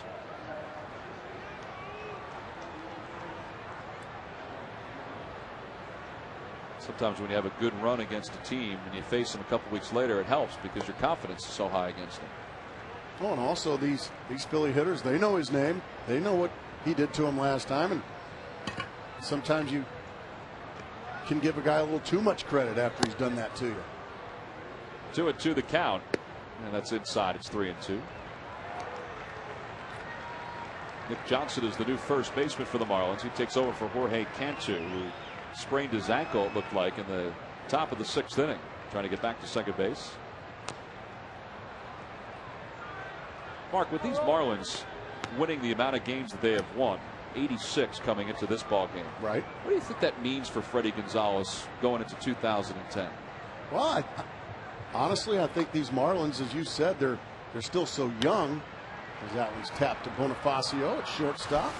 I think because they're so young and they're so talented, I think this season you'd have to look at it as a success if you're a Florida Marlin fan. And I think with success comes expectations next year, wouldn't you think? I would think so. Hey, tomorrow it's Fox NFL Sunday doubleheader, beginning with Eli Manning and the Giants taking on the Chiefs. The Seahawks battle Peyton Manning and the Colts, and the Lions square off against the Bears, or the Buccaneers battle the Redskins. Then Tony Romo leads the Cowboys against the undefeated Broncos, where the Rams take on the surprising 49ers. Coverage begins tomorrow with America's #1 pregame show at noon Eastern, 9 a.m. Pacific. Check local listings for the game and start time in your area. Jason Worth is the batter, and the count is quickly no balls and 2 strikes to Jason. Well, Sanchez just rolling right along.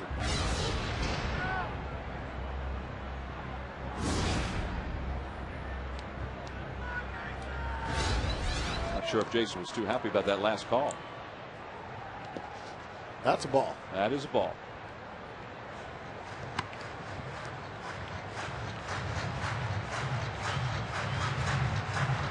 One and 2 the count to Worth. Singled his last time up, grounded it to a fielder's choice in the second, and he lays off. And it's 2-2. CB Buckner just can't make anybody happy, can he? Now he's got a little bit, didn't he? Now he's got Sanchez wondering where that pitch was. Umpire never has a home game, does he? It was clearly off the plate.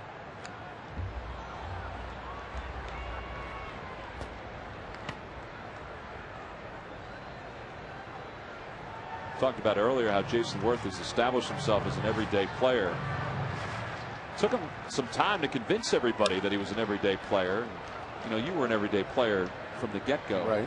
But for a guy like that, how hard is it to convince somebody that he can play every day? Well, I think it's very difficult, Tommy, because you get labeled after 3 or 4 years of being a 200 to 250 at-bat guy. You get labeled as a guy, well, he can't hit right-handers.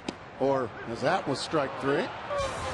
That's a tough pitch, right-handed or left-handed. Yeah. That is a tough pitch go after. We played 6. We'll be back to Philadelphia right after these messages from your local Fox station.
Budweiser, Great American Lager. Oh, we played 6 here at Citizens Bank Park. The Marlins lead it 3-1 as we go to the top of the 7th. And Antonio Bastardo is the new pitcher for the Phillies. Hard-throwing left-hander who came up earlier this season and won a couple ball games for the Phillies, but then went down with an arm problem. Recalled from the minors today. And Ronnie Paulino greets him with one to deep left center field. Victorino on the run, and he makes the grab. One away. That's a heck of a play. Well, now for a DirecTV game break, we go to Minnesota, where Delman Young, boy, he's having himself a good weekend. He hits one the opposite way that clears the bases. And the Twins now lead the Royals and Zach Greinke 4-0. The Metrodome is rocking, putting all kinds of pressure now on the Detroit Tigers. Well, the last year of the Metrodome, and there have been some fond memories for those Twins and the way they play, as Carroll pops one foul over the first base dugout. Well, Kenny, it's going to be an interesting day, not only for the Tigers later on, but also for what they're going to do tomorrow, too. Absolutely, Tom, and it depends on clearly what happens tonight going into next game. You look at the Tigers, they lose tonight. Well, then the teams are tied. They have to pitch Justin Verlander tomorrow. But if they win tonight, then they have the option of skipping Verlander and holding him for potential playoff tiebreaker, which would take place Tuesday at the Metrodome. If they did that, held him out, then they possibly could have him start Game 1 of the division series. But that would be a risk. If you remember 2 years ago, Gracie, the Padres held Jake Peavy for the tiebreaker, and it totally backfired. They lost Sunday, and then they lost the tiebreaker.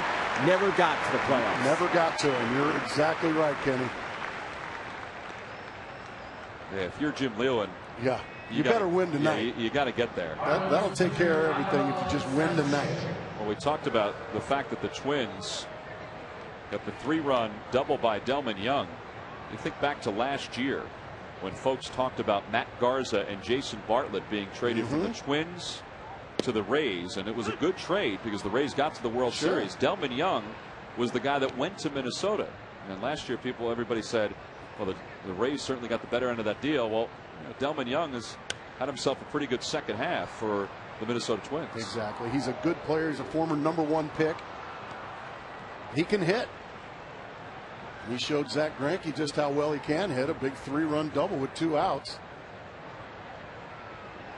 0-2 the count to Sanchez. And that misses outside.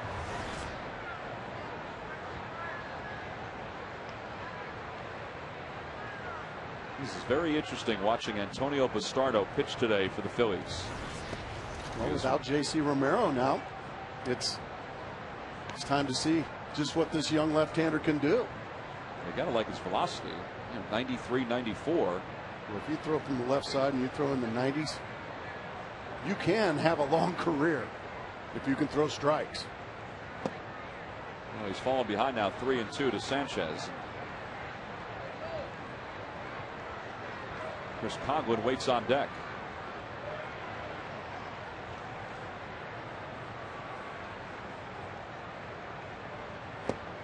And ball 4. Well, he just walked the opposing pitcher, so a base runner with 2 outs for the Marlins. And Chris Coghlan now striding confidently to the plate. Charlie Manuel probably thinking, need a little better than that. A long fly ball to start the inning off the bat of Paulino, then a line out off the bat of Carroll, and then walking the pitcher. So it just seems like right now, Mark, that the Phillies are kind of doing a little bit of a recon on their bullpen, even at this point in the season. That one's toward the gap in left center field, but Raul Ibanez is over, and he makes the catch, and the inning is over. So Bastardo strands one. Time to stretch here in Philadelphia. The Marlins leading at 3-1.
Scrub Body Wash, a powerful clean without dry skin.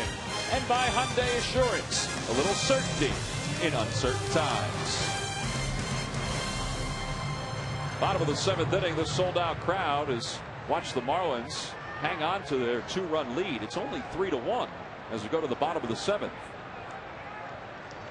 Phillies just haven't made much noise at all offensively.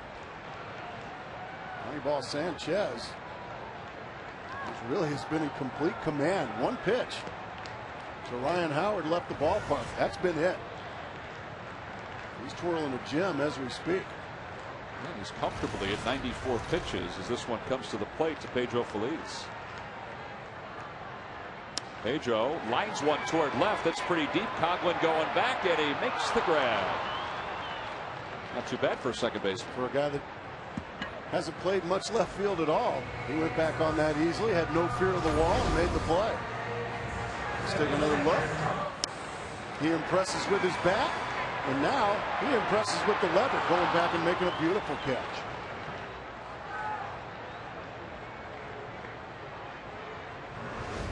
Think they'll wind up moving him back to the infield in the future?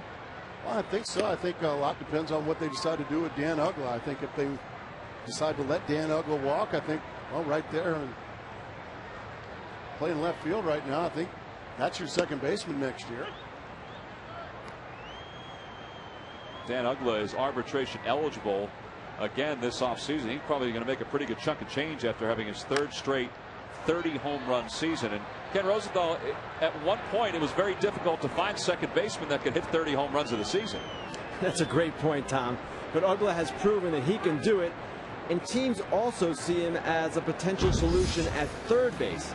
So most likely, with his salary expected to rise to the $7-8 million range in arbitration, the Marlins will trade him, move Coghlan back to second base, go with Bonifacio at third next year. In the recent past, we've seen interest in Uggla from the Giants, the Twins, the Braves, and the Orioles. Some of those ballparks would fit his swing quite nicely. Quite nice. Well, we have two of the game's better second basemen playing today. Chase Utley is out of the game right now, but he and Dan Uggla, along with guys like Ian Kinsler, have redefined that second base position. Oh, no question. They've brought power to a position. It's always been, well, mostly a defensive position, maybe a light hitting position. You know, the days of Joe Morgan and Ryan Sandberg, Jeff Kent, you just don't see those guys very often. Well, you're starting to see more and more of it. Cairo to first base. That could be two. Nope. Bonifacio muffs the throw. That's a couple of times now. Bonifacio's just gotten ahead of himself. I mean, this is just routine. A good throw there. You can see Bonifacio just got out the frying pan there and missed it.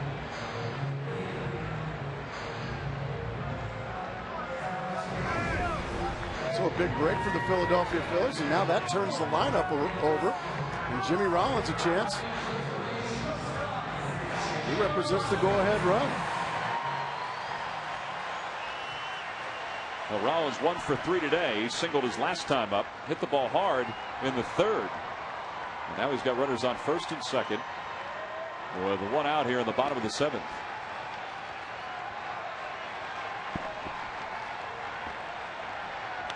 And Rollins loops one, caught by Johnson, and Cairo smartly gets back to the first base bag. That is very good base running there by Cairo. It's a good play down the line by Johnson. A really good play. That's a fair ball. And then Cairo, the veteran that he is, just freezing, not making it a double play.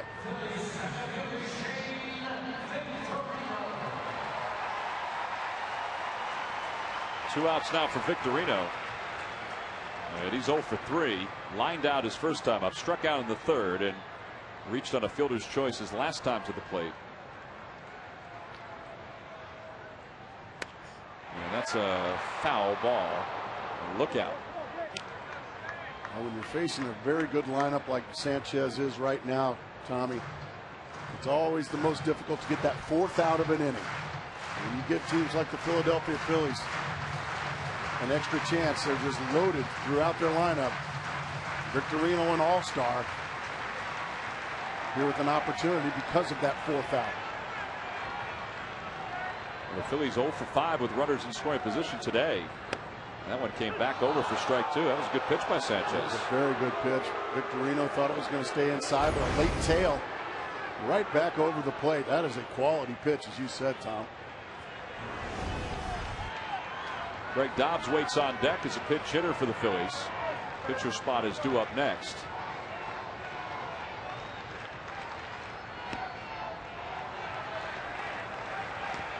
Phillies as a team score a little more than 45% of their runs with the long ball. You know, people wonder, it's great for the fans and for the cameras to take shots, but is that the way to win games? And I think they proved last year, winning a world championship, that they can win games going that way. They can, but they've also got guys at the top of the order in Rollins and Victorino with great speed that put pressure on the defense. They can beat you with long balls, but they can also beat you with small ball if Charlie Manuel chooses. I mean, home runs are sexy and people love home runs, but by the same token, in the postseason, it's much more difficult to hit the long balls against aces and number 2 guys. Towards second base, Uggla stays down on it, and the Phillies strand 2. We've played 7. Marlins still hanging on to a 2-run lead.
Leading at 3-1 as we go to the top of the 8th inning. And the new pitcher for the Phillies is Ryan Madson. He's in his 79th game. He's 5-5. His ERA 3.18. And it seems like right now he's the closer for this club. But that all depends on what Charlie decides that he wants to do with Brad Lidge, who you see there. And he was so good last year for the Phillies. He was perfect last year, and he's fallen on hard times this year. And I think a lot of times it just depends on really what side of the bed Charlie gets out of in the morning, whether Matson's going to close or whether it's going to be Brad Lidge. Well, people wonder about a team winning a World Series with a closer by committee. As Maben takes a fastball for strike 1, it's 1-1. I mean, it has been done before. Sure. Well, as a guy that's been around this club every day this year, I mean, where do you stand on this, Tom? Well, I think it's going to wind up being Ryan Madson when it comes to the postseason. That ball is rocketed right at Pedro Feliz. What a play. And Maben's retired for out number 1. That's the sizzling corner right there. Probably one of the most underrated defenders in all of baseball. Just a bullet, and he made it look awfully easy, didn't it? Yeah, it had it all the way. Well, it's time now for the Just for Men hair color hold leaders. You see Ryan Madson will mention that he's been close to some games for the Phillies, but he also leads the Phillies with 26 holds. Canhole Park, who's most likely done for the first part of the postseason. He had a nice year out of the bullpen. He has 13. So does Scott Aaron, Chad Durbin. And just as Ryan Matson keeps his team in the game, you can stay in the game with Just for Men hair color.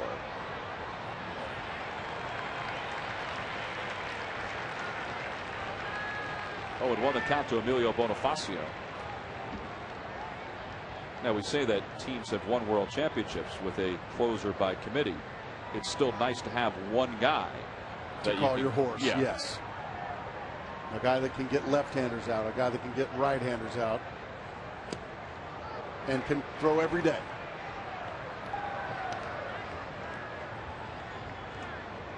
People talk about, the 1990 Cincinnati Reds. They had the Nasty Boys. And, Randy Myers did most of the closing, but Rob Dibble, Norm Charlton, they both closed as well. Good changeup from Matson. That's 1-2. The Pirates with Jim Leyland when they were in the postseason. They didn't win a world championship, but they had, at times, closer by committee.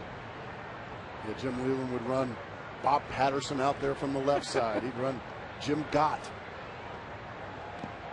Another good changeup, and another good result. You better hurry with Bonifacio. And Ruiz does, 2 away. Well, talking about the Phillies pitching staff, you have to include guys like Jay Happ. You have to include guys like Pedro Martinez. And for more on that, we'll bring in Ken Rosenthal. And Ken, it's going to be interesting to see what the Phillies wind up doing with Pedro in the postseason. Right, Tom. And I asked Pedro yesterday if he's thinking about pitching in relief, and he said, I don't have to think about it. I do it. Now, of course, he has pitched in relief before in the postseason. We are nearly at the 10-year anniversary of one of his greatest performances. 6 hitless innings, Game 5 of the 1999 Division Series between the Red Sox and Indians, and that was on a night his back was killing him. Talking about that game yesterday, Pedro actually winced as he recalled his pain. He said, I don't think I could do that again. I was younger then.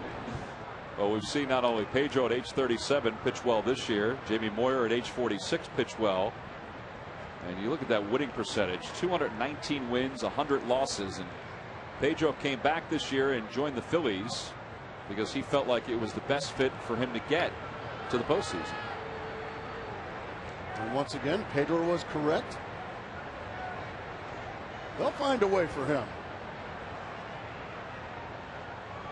2-1 the count to Nick Johnson. Yeah, that's a fastball in the inside corner. That one came back, and it's 2-2. Well, the other night, Charlie Manuel brought Brad Lidge in the clincher with 1 out to get. He threw 1 pitch to Lance Berkman. It was one of the classiest things I think I've ever seen in baseball. Threw 1 pitch to Lance Berkman, got him out. And this sold-out crowd was electrified. And I thought Charlie's thinking was smart. Give Lidge that moment closing out the title and hearing this crowd support him so much. Because they wouldn't have a world championship without Brad Lidge. Absolutely. And I agree with you. It's once again a sign of class on Charlie's part. That's ball 4. Here with 2 outs to Nick Johnson. So Johnson's aboard. And they'll bring Ugla to the plate. What do you think, Mark? I mean, could you see Brad Lidge closing for this team in the postseason? Yes, I can. It's tough right now. Boy, what a tough position Charlie's in right now. And Brad Lidge is a guy that when he's right, he's unhittable. He's got the unhittable stuff. I think right now, he's a little bit fried mentally, and I think also right now his mechanics are a little bit awry. He's flying open with his front shoulder, and when you fly open with your front shoulder, your pitching arm tends to drag, and that'll take a couple of feet off your fastball, and that will also make your slider less effective. So right now he's a little bit out of whack mechanically, which makes him out of whack mentally. So he's got a couple of things that he needs to shore up. However, when he's right, if he does shore that up, I don't think there's any question he's the better. Well, the count is no balls and 1 strike to Dan Ugla. Ugla is 0 for 2. And the other thing is, Tom, he's also got that name. He is Brad Lidge. He is lights out Lidge. And opponents know that. Opponents, they understand he's having a tough year. but they also know his name. And like, my goodness, I don't care what the numbers say. That's still Brad Lidge. Well, the other thing too, Ken Rosenthal, is that this bullpen supports Brad Lidge as well. I mean, they are very close knit. And Brad told me the other day that when he came in to close out that title, he said he ran in faster than he's running the entire year, and he said he kind of had goosebumps coming in for the bullpen. Well, they do support him. There's no question about that. Brad Lidge is one of the great people in the game, always accountable. But guys, here's the question. Game 1 of the division series, you have a 1-run lead. Do you trust it with Brad Lidge, knowing that if he blows it, well, you're going to have big problems? That's a great question, and by the same token, Kenny, if you give it to Ryan Madsen and it doesn't go well, you're having to face that same kind of music. That's a little low, and it's 3 balls and 1 strike to Ugla. Well, this is what happened in that clincher on Wednesday night. Brad Lidge facing his former teammate Lance Berkman, a fastball. Another assisted put out by Ryan Howard. This place was buzzing after that. Line drive down the left field line. That's in for a base hit. Johnson's going to stroll home from second. Ugla's going to pull into second base. An RBI double. And the Marlins now lead it 4-1 here in the 8th inning. Pretty good swing there by Dan Ugla. Well, that's what happens when you fall behind 3-1 after a walk to Nick Johnson with 2 outs. You fall behind Dan Ugla 3-1. When that happens, you become a 1-pitch pitcher, a fastball pitcher. Ugla picked it out and just ripped it down the left field line. Well, that wild pitch put Johnson into scoring position, so that set up the RBI double. And now with a runner on second, here's Wes Helms. 1 for 3.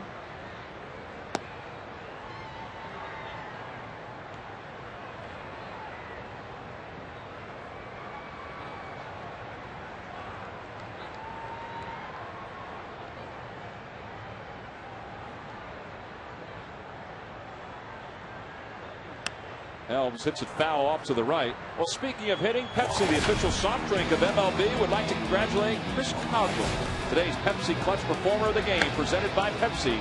Learn more about the MLB Clutch Performer of the Month award. Visit PepsiClutch.com. 2 doubles, a run scored, an RBI. Made a nice grab out in left field. And it's 1-2 now to Helms as he hits that one foul.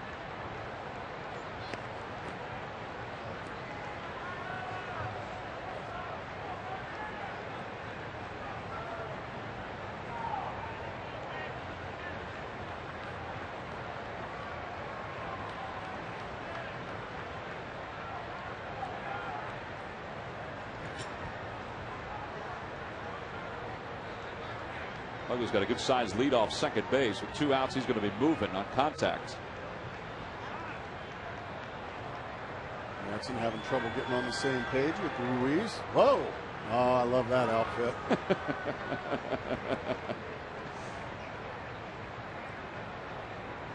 Assuming by his reaction that he could see through that costume. I'm hoping so. That's my ticket list. I'm glad he made it safely here today. It's nice that your friends have that much personality. Gave him some good seats too.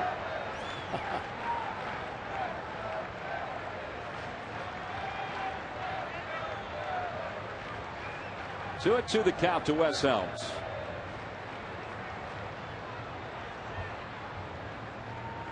And a changeup swung on and missed. Helms down swinging for the final out. 2 strikeouts for Madsen. He also allowed a run. We go to the bottom of the 8th. It's 4-1 Florida.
baseball road trips. By Burger King, who reminds you to have it your way.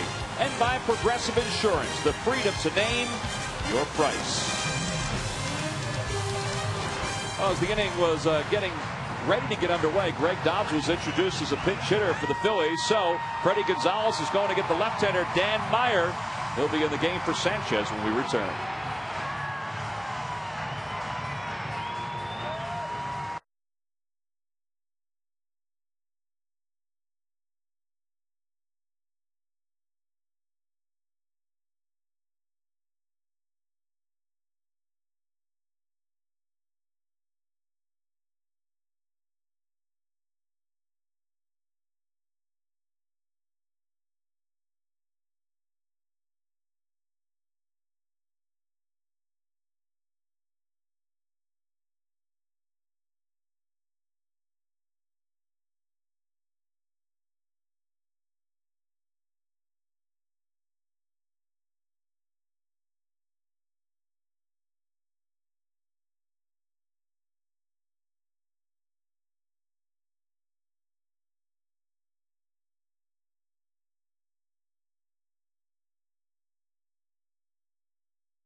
New Jersey, went to Kingsway Regional High School in South Jersey, on to face the Phillies, and Ben Francisco pinch hits. And he swats the first pitch high in the air to left, and Chris Coghlan is there. One pitch, two pitchers, two pinch hitters, one away here in the 8th inning. New shortstop is Andy Gonzalez for the Marlins, so it's a double switch for the Fish. So Gonzalez will bat in the number 3 spot, and Meyer is back hitting in the number 9 spot. One away, here's Ryan Howard. Marlins lead it 4-1. What a day for Anibal Sanchez. 7 innings. He allows just 5 hits. He was terrific. This is a very good Philadelphia batting order that he just mowed down. One bad pitch is all it was to this man, Ryan Howard, who hit it a long ways. But other than that, Sanchez did himself awfully proudly here in Philadelphia this afternoon. Today was Sanchez's 9th start since he came off the disabled list for the Marlins, and his ERA continues to dip well below 3 in those 9 starts with today's outing. 2-0 the count to Ryan Howard.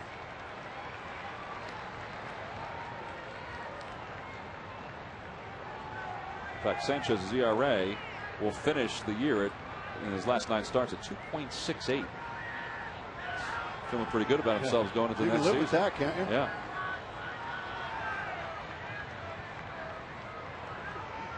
2-0 the count to Howard. And he chops that one over toward Ken Rosenthal and the camera bin. Nice try, Kenny.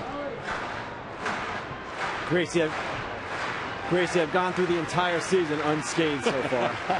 Well, you were lucky. You had Artie Coleman right down there. He was going to protect you. He's the best.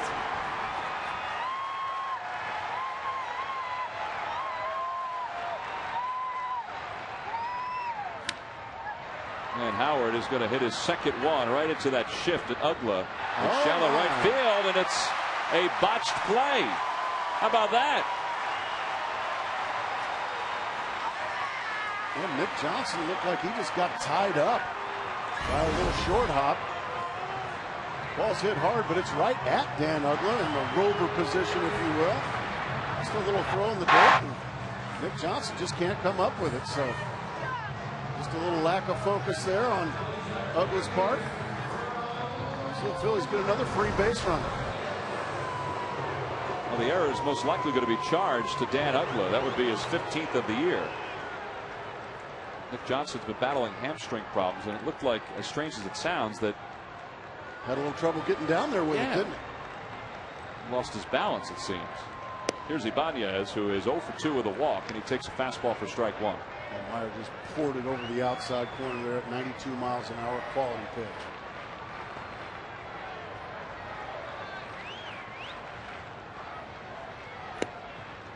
Right back to the same spot. Didn't get the call that time. Well, there's Brad Lidge, who looks like he'll be the new pitcher in the 9th inning.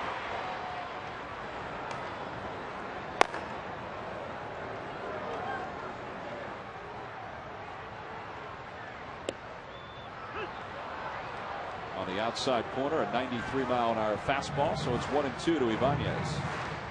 Looks like Ibanez might be looking for the breaking ball from Meyer, and he's just gone to the outside corner with 3 straight fastballs. Now he's got him sped up here, Tommy. Let's see if he does go with the breaking ball here to try to get strike 3.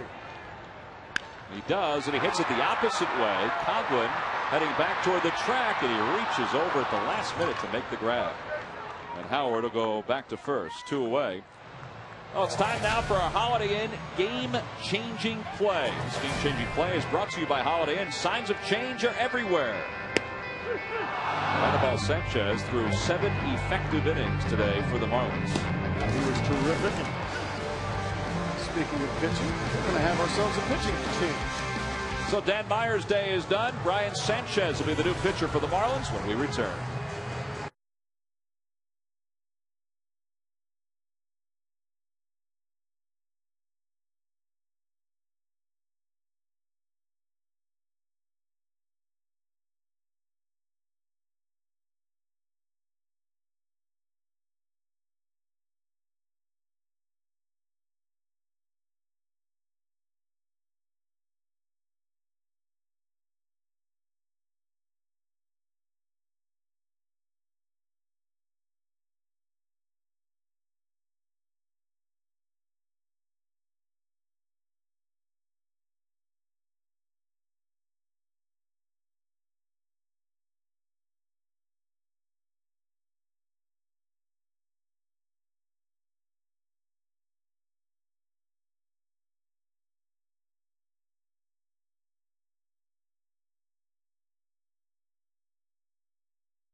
Rivalries, walk-off drama.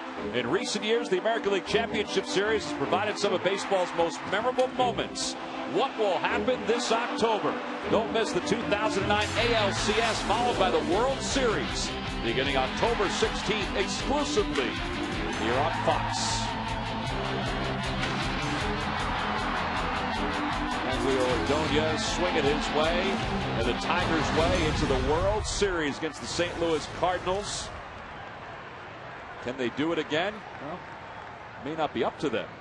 There's Jason Worth, who takes the first pitch from Brian Sanchez. Down low, and it's 1-0. Jason's 1 for 3. Trying to get a little bit closer to that magic century mark. He's sitting on 97 RBIs. One swing of the bat could get him to 99. Good fastball there from Sanchez right on the outside corner. Looked like he surprised Jason Worth with that one. Sanchez is a former Philly, and he's really had a renaissance this year with the Florida Marlins.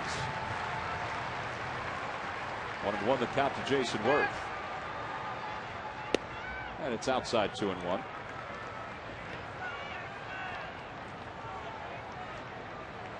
Jason comes from a heavy baseball family. His grandfather, Ducky Schofield, helped the Pittsburgh Pirates win the 1960 World Series. I should say helped get them to the World Series. He filled in for Dick Groat, who won a batting title that year, but Ducky played the whole month of September while Dick Groat was hurt. Hit over 300, helped them get to the postseason, beat the Yankees, and then his uncle Dick Schofield, who's Ducky's son, won a World Series with the Blue Jays in 1993. Well, what a great shortstop he was. Defensively, he was as good as they can. And Jason Worth hits one in the air to left field. It's deep. Coughlin's back, and it's gone! Two-run home run for Jason Worth. He's made this a one-run game. Not only that, he's one RBI away from 100 for the season.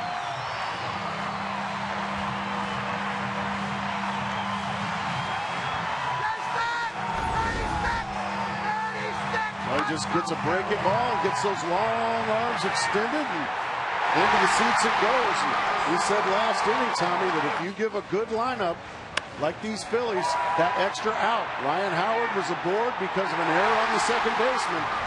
That fourth out can be sometimes impossible to get. And sure enough, it's reared its ugly head right there. Jason Worth. That's a heck of a point. That home run, the 36th for Worth. And Sanchez starts Feliz off with a slider.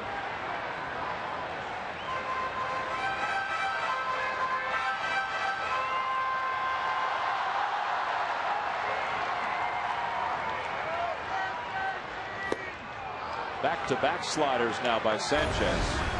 Well, this was a slider that Jason Worth got. Watch him just go down, even bend that back knee to go down and get extended and rip it out of here to left field.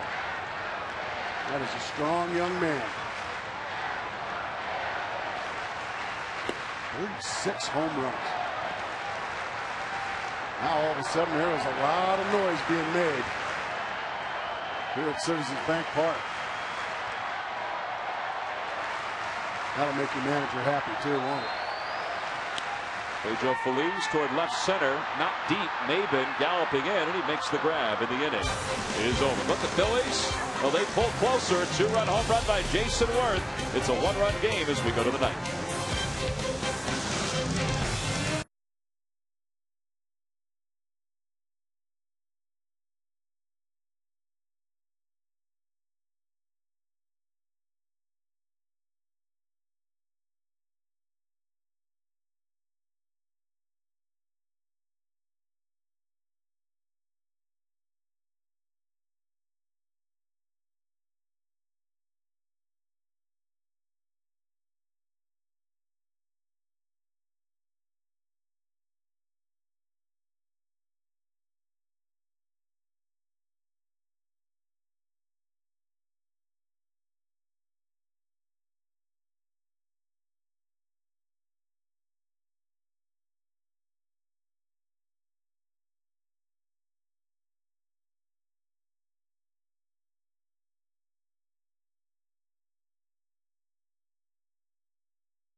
Joe Feliz, his base hit brought home the go-ahead run to give the Phillies a 4-3 lead as Eric Brutledge scored. That was a big hit against Chad Bradford, and then a sold-out crowd. It was cold that night, and Eric Hinsky had no chance against that slider by Bradledge. Nobody had a chance against that slider last year.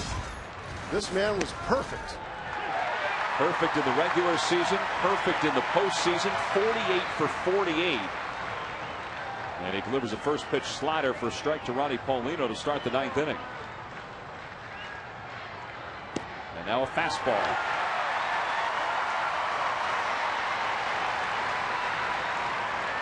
One thing you can say about this crowd is that they were behind him the other night, and they seem to be behind him here.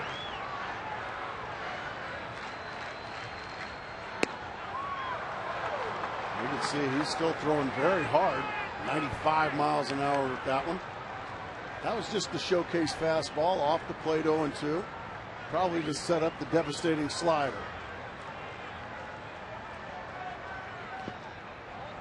He threw it, but Paulino was able to lay off of it.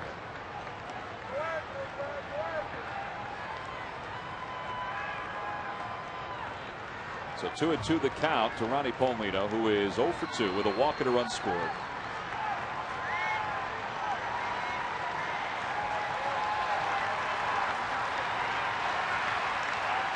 Looked like Ruiz wanted a fastball away. And Brad Lidge may have wanted the slider.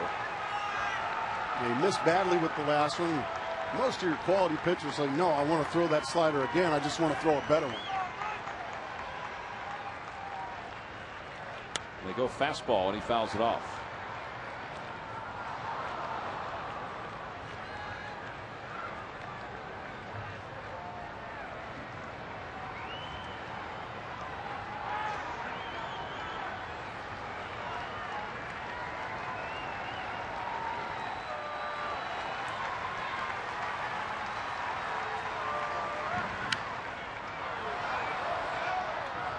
Continues to pound away with the fastball. Paulino continues to foul him off.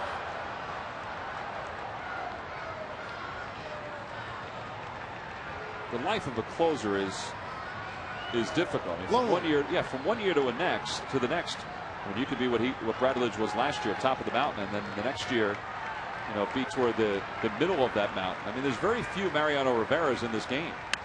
That one hit hard on a couple of hops to Pedro Feliz, and one away.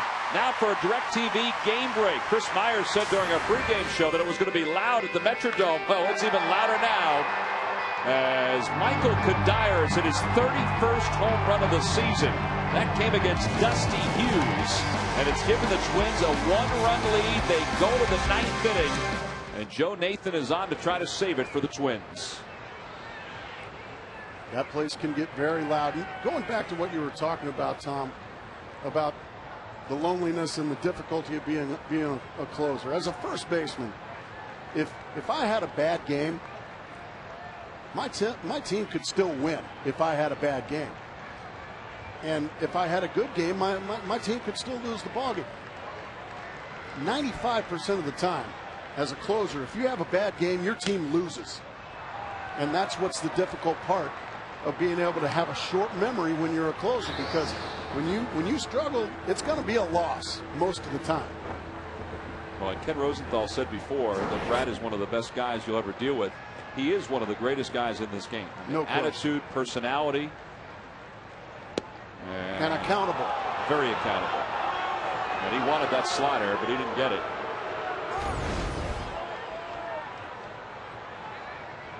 Well, that's a tough pitch to call a ball, but it was called that way, and it's 1-1. Carroll today is 0 for 3. And he swings and misses at that slider.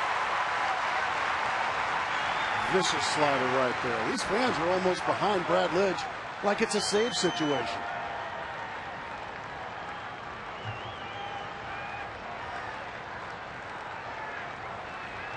Well, 1-2 pitch. Roller towards shortstop. That was a good slider there by Lidge, and 2 away.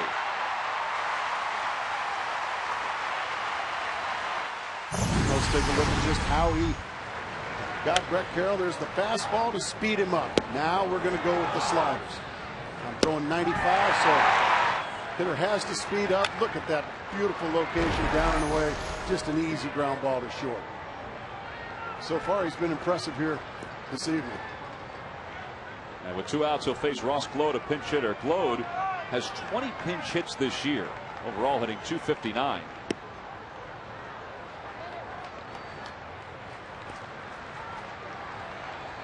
fact, he and Wes Helms, who started today at third, they've combined for 37 pinch hits this year.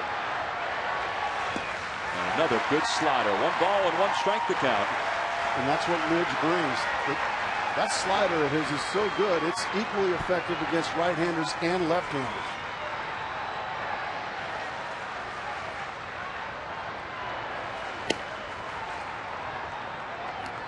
Well, Joe Nathan has closed out the Kansas City Royals, so the Twins have defeated the Royals 5-4. And that's a nice little shot over the bow of the Detroit Tigers that I'm sure we're watching that one closely. Well, the Tigers will play tonight against the White Sox. Say this much about Ron Gardenhire's team. They do not go away. They're such an impressive organization. They're doing all this late run without Justin Morneau, the former MVP. Well, this crowd behind Brad Lidge to their feet. The count 2-2. Swing and a miss. He got him on a slider. And Lidge works a 1-2-3 ninth inning. That looks like a closer to me. Sure does. We go to the bottom of the ninth. Bills down by 1.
They're important in St. Louis and they're important out in Los Angeles. The Dodgers with a record of 93-67 currently have the best record of the National League. The Phillies are right behind them now at 92-68, and there are the St. Louis Cardinals at 91-70. The Phillies at least have home field advantage through the first round of the postseason, and they may have just gotten a huge shot in the arm from Brad Lidge, who worked a 1-2-3 top of the ninth, and Carlos Ruiz greets Leo Nunez, the closer for the Marlins, with a smoker down the left field line. It's 0-1. And Ken Rosenthal, we talked during the outset about how important the home field advantage is. It continues to be important. And Tom, remember, the Phillies still have a chance to get home field advantage throughout the first 2 rounds. What has to happen is they have to win 2 days in a row here, and then the Rockies have to win their final 2 games. Phillies would get the tiebreaker. They'd have home field advantage throughout the first 2 rounds, as I said. Now, the Dodgers, all they must do is win 1 game the next 2 days to secure home field. But, of course, we've been waiting almost a week for them to win a game. Yeah, Joe Torre said they lost earlier this week to the Pittsburgh Pirates, and they just haven't been able to get out of their malaise after getting pounded by the Pirates. 1-2 the count to Carlos Ruiz to start the bottom of the ninth. Marlins lead it by 1. And Leo Nunez throws that patented changeup, and it's a good pitch, and he gets the first out. Well, you throw 97 miles an hour with your fastball, and then you come right back with the, now you see it, now you don't change up. And the location as much as anything. Look, it's off the plate, and Ruiz way out in front of it, no chance. Leo Nunez took over as the closer for the Marlins as this season moved on from hard-throwing right-hander Matt Lindstrom. He's a guy the Marlins got from the Kansas City Royals. As Cairo lines one, knocked down by Ugla, throws from his fanny, and he throws out Cairo. That's a good play by Ugla. Play.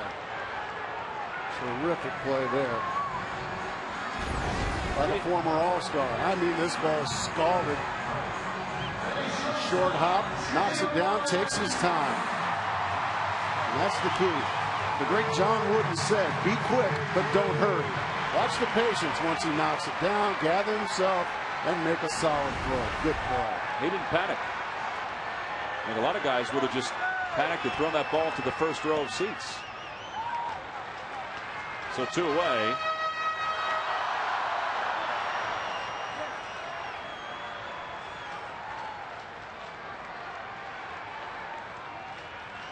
Want to know the count to Jimmy Rollins. And it's 2-0.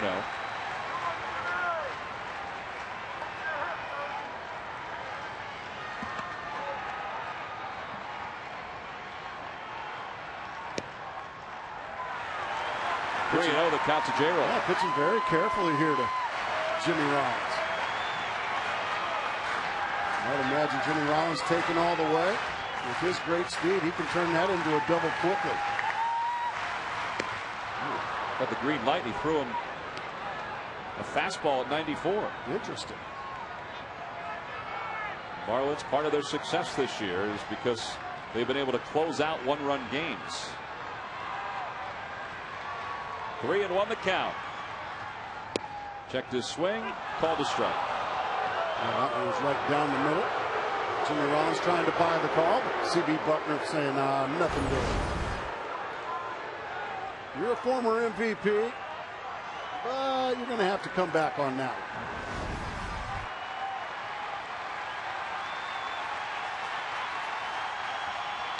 Jimmy hits it in the air to right field, fairly deep but playable. Carroll is there, and the Marlins have taken the first 2 games of this series against the Phillies with 1 game left here in the regular season. We mentioned the Phillies.